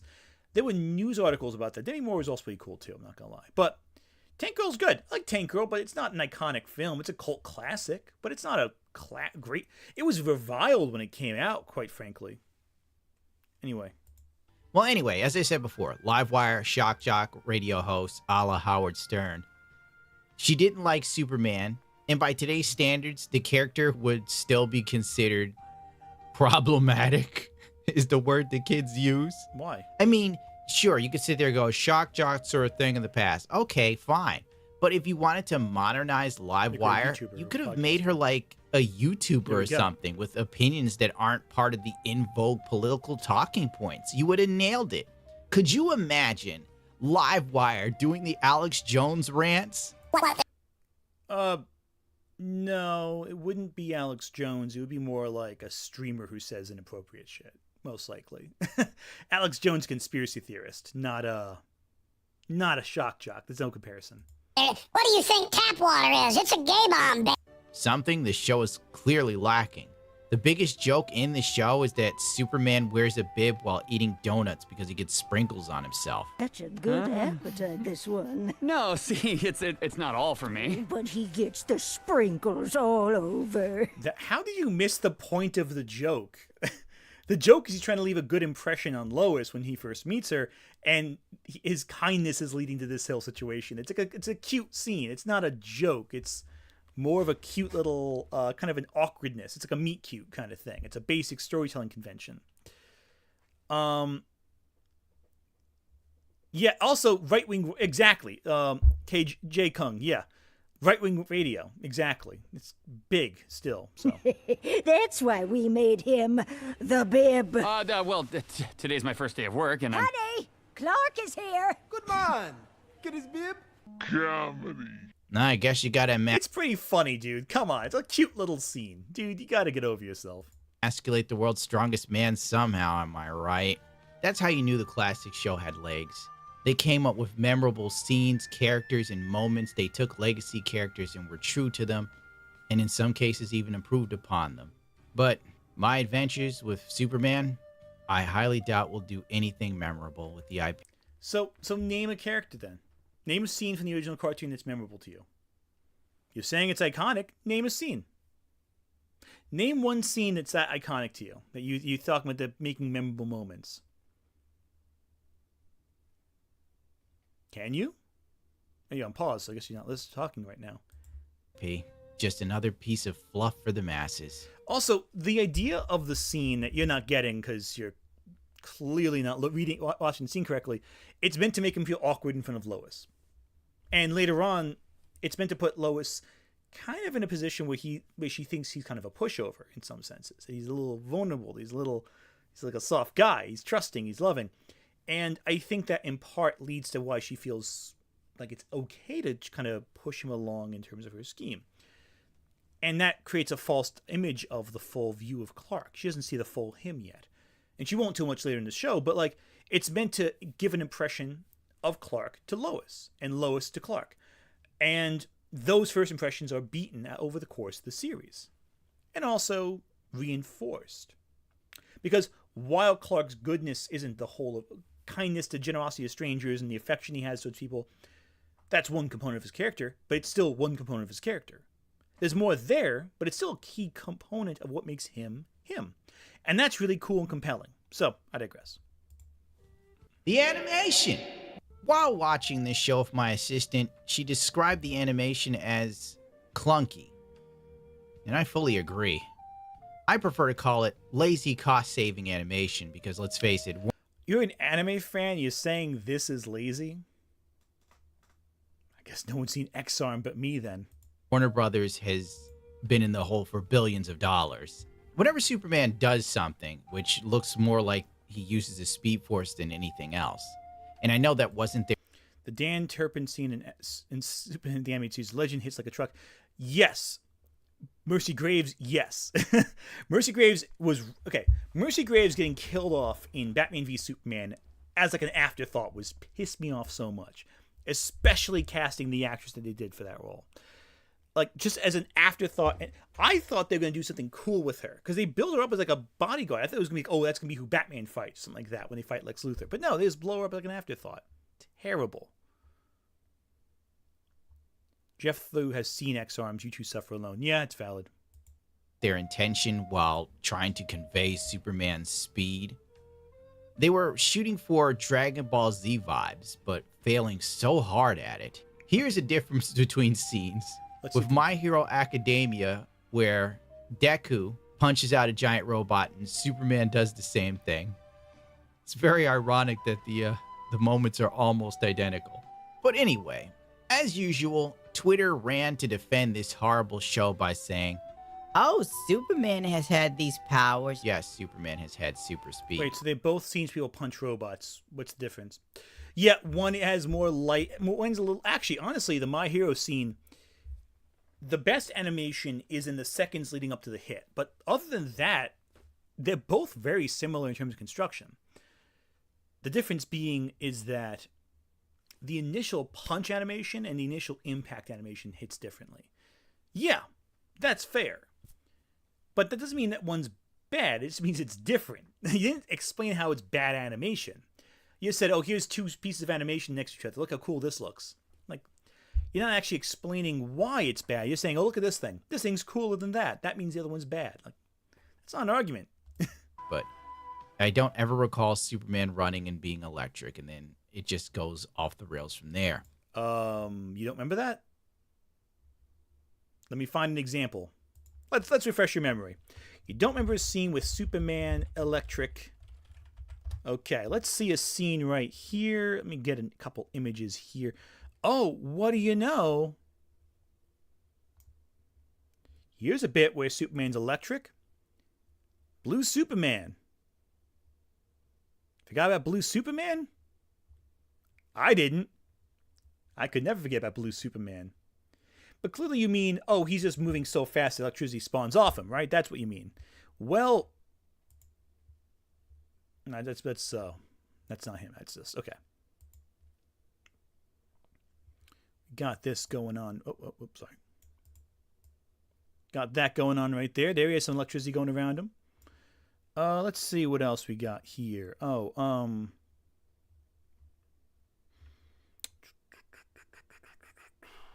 there's a few cases, I think. The static electricity around him, that's just a small detail. That's not so bad. Oh, no, I'm sorry. Instead, he has had a scene where he charged the computer with static. Okay. So, yeah, he's had electric buildup. Who cares, though? It's ultimately not that big a deal. Some people started going, Superman Red and Superman Blue. Like, bro, really? The memory holds Superman timelines? When we got tons of bad Superman after the death of Superman? I even saw someone pull up a photo of John Kent. And this is because John Kent has bioelectric energy. But the clear thing is he isn't Clark Kent. In the comic was yeah, but Superman Blue is Clark Kent. canceled to boot because it sucked. When you think about it, all these cheap knockoff superhero clone characters have electric powers. John Kent, because he inherited it from his father. And Miles Morales has electric spider power. You bad-mouthing Miles Morales, buddy? Is that really? Oh, okay. We are not going to agree with anything, buddy. It seems like a tired-ass comic trope to me. At the end of the day, Google has turned everyone on Twitter into comic book experts. So many people claim to care about comics when making a point about a mid-Superman show. If this many people had this much energy for the comic book industry, it wouldn't be getting its packed in by manga. Okay, so what you're saying is people who read comics, who remember comics, because Superman Blue is not something people just remember off the top of their head. It's pretty, you'd have to be around when that was a thing to remember how annoying it was with Superman Blue, Superman Red. And the fact that you're saying that, like, it was a knockoff Superman, it's Clark. Superman Blue is Clark. It is Superman. It's not a knockoff Superman. It's not Steel. It's not Connor Kent. It's not the mechanical Superman or whatever his name is. It's Clark. It's him. Like, you'd know this if you read the comics, but I guess you don't. So what are you gonna do? Okay, and the fact that you're using Sailor Moon to make fun of Superman is really ridiculous, considering you're supposed to be a big Superman fan. And you've lost all control of this plot. You're talking about Superman generating electricity around him, which, you know, is a cool visual. Acting like that somehow is a big deal that matters. Like, who gives a shit, man? You haven't talked about anything about the show. You said, oh, the animation is terrible. Oh, the villains. Oh, remember how cool Livewire was? Oh, remember how cool Deathstroke was? Oh, look how cool the old show was. You haven't said anything about this show. You haven't said anything, dude. Manga, and they wouldn't be trying so hard to mimic anime in a Western show. My Adventures with Superman clip gives Superman the Sailor Moon-esque transformations. Frankly, it's not all that deep. They weren't really thinking about Superman Red or Blue or Bio Superman Electric Energy. It's cool, man. It's fun. Who am I? She is the one named Sailor Moon. They were thinking, oh, this is an anime, and people like anime. And everybody else on Twitter is just coming up with more of an explanation for it than there really is. Kind of. No, I think it's just goofy fun. Like, dude, just accept people want to have fun with the idea. Like, we don't have to have adherence to a perfect idea. Just have fun with it. Like the fans of Witcher Mercury try like hell to make the story seem grandiose when it's paper thin and rushed garbage. What? What? Dude, Witcher Mercury's freaking great. What the fuck are you talking about, dude? Anyway, when you freeze the frames, it's clear they stretched one cell of animation as far as possible, then made hard jump cuts to create the illusion of speed. But really, this was to save money on animation, and it looks tacky if you put it frame by frame up against a better made show, Jujutsu. Yeah, that's obviously what they did. No one's saying otherwise, my guy. It's just him moving. No one's saying differently. You're not clever for that. It's pretty clear to see with naked eye what it is. The problem is this. It's still a fun scene. You might say Gundam. DBZ did stuff like this too. Yeah, sure, they did it on filler sections on a show. But on important parts of the story, they went all out. Day one, we already have cost-cutting animations with Superman Adventures. So, remember the scene with Raditz where Raditz just appears behind Goku and Piccolo and just elbows them? You don't actually see those, you don't see all the movement there either. They cut corners there too. They cut corners in a lot of Dragon Ball. You can name a couple of the fights that were really exceptionally well animated, but a couple punches. This fight lasts all of a couple punches where she fights one robot. The really good animation was saved for later. Again, the fights like with Parasite, with Deathstroke, with the invasion at the end. Some of the later fights, they're interesting, dynamic, and cool.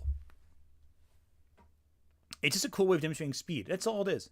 You're making this out. You're comparing a throwaway fight from this show to the best scenes of Jujutsu Kaisen. Like, there's a comparison. They're totally different. And plus, one was made on the backs of suffering artists. Mappa was not high budget. In fact, I'd say it probably is a lower budget. I think Jujutsu Kaisen may have a lower budget than this show. It's just Mappa exploits its artists, and it's awful, but I digress. Yeah, this is impressive how much worse this is than the Literature Devil video. Like, I'm actually stunned. As much as I couldn't stand his style, at least he articulated his points. This is like bottom. I know this is boring. Which means that's all you're ever going to get. Another thing that bugged me is the CGI robots look like the dollar store versions of Ava units, or something they bought off of AliExpress. The funny thing is the mechs in the show not only mimic the look of Ava units, but They run like Ava Unit 1 when it goes berserk. Yeah, I'm not I even can't getting into the imagine why lame that might be. time-stopping animations. I can't imagine why that might be, buddy. It's like they're anime fans or something, and they lifted from anime they liked. That are supposed to be dramatic when they just look so basic. This show has Steven Universe energy, which... What?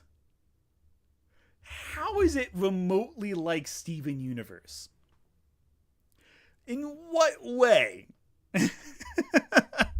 Also, are you using Ava as... yeah, okay, so Camwaz, you're right. Are you using Ava as, like, an insult there? As of a comparison? Like, ugh, ridiculous. Which probably explains why Twitter loves it. Oh, one more thing. The donut scene, where Clark Kent goes to buy, like... Oh. You really didn't fucking like these donuts, man. Did a donut, like, run over your car or something? Did you get kidnapped by donuts one day? Like, what are you talking about, man? 3 packs of donuts. Then the donuts vanish when the old lady gets on the table and talks about him using a bib. Then the donuts reappear in the next frame. The thing that we really aspire to constantly is quality. I'm using a bib. Then the donuts reappear in the next frame. The thing that we really aspire to constantly is Let's look at that for a second. Superman wears a bib while eating donuts because he gets sprinkles on himself. Such a good appetite, this one. No, see, it's not all for Okay, me. yeah, that's a fair complaint. Okay, he had one fair complaint this whole time. Okay. Packs of donuts. Then the donuts vanish when the old lady gets on the table and talks about him using a bib. Then the donuts reappear in the next frame. The thing that we really aspire to constantly is quality. Fair criticism. There's no explanation where the donuts went. Also, no one This cares. is how you know the show is on a shoestring budget to leave in that big of a mess up. It's crazy.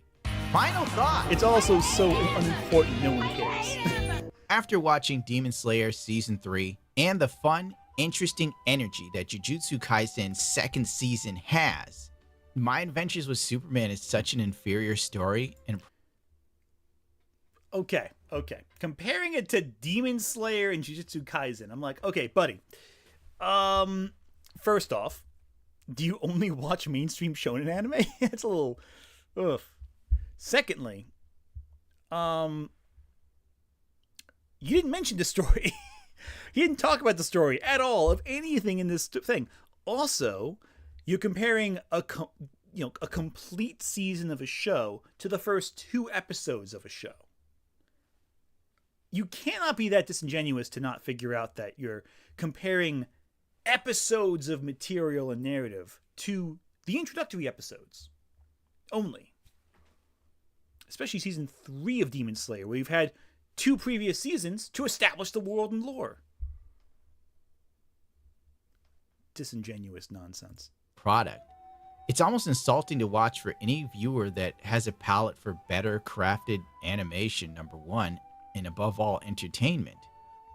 Jujutsu Kaisen, it seemed like the show ended as soon as it began. It's like time just flew while watching it. But as I watched Superman Adventures, it felt slow, empty, devoid of meaning. Okay, so here's the thing I find really ridiculous about all this. You haven't talked about the plot.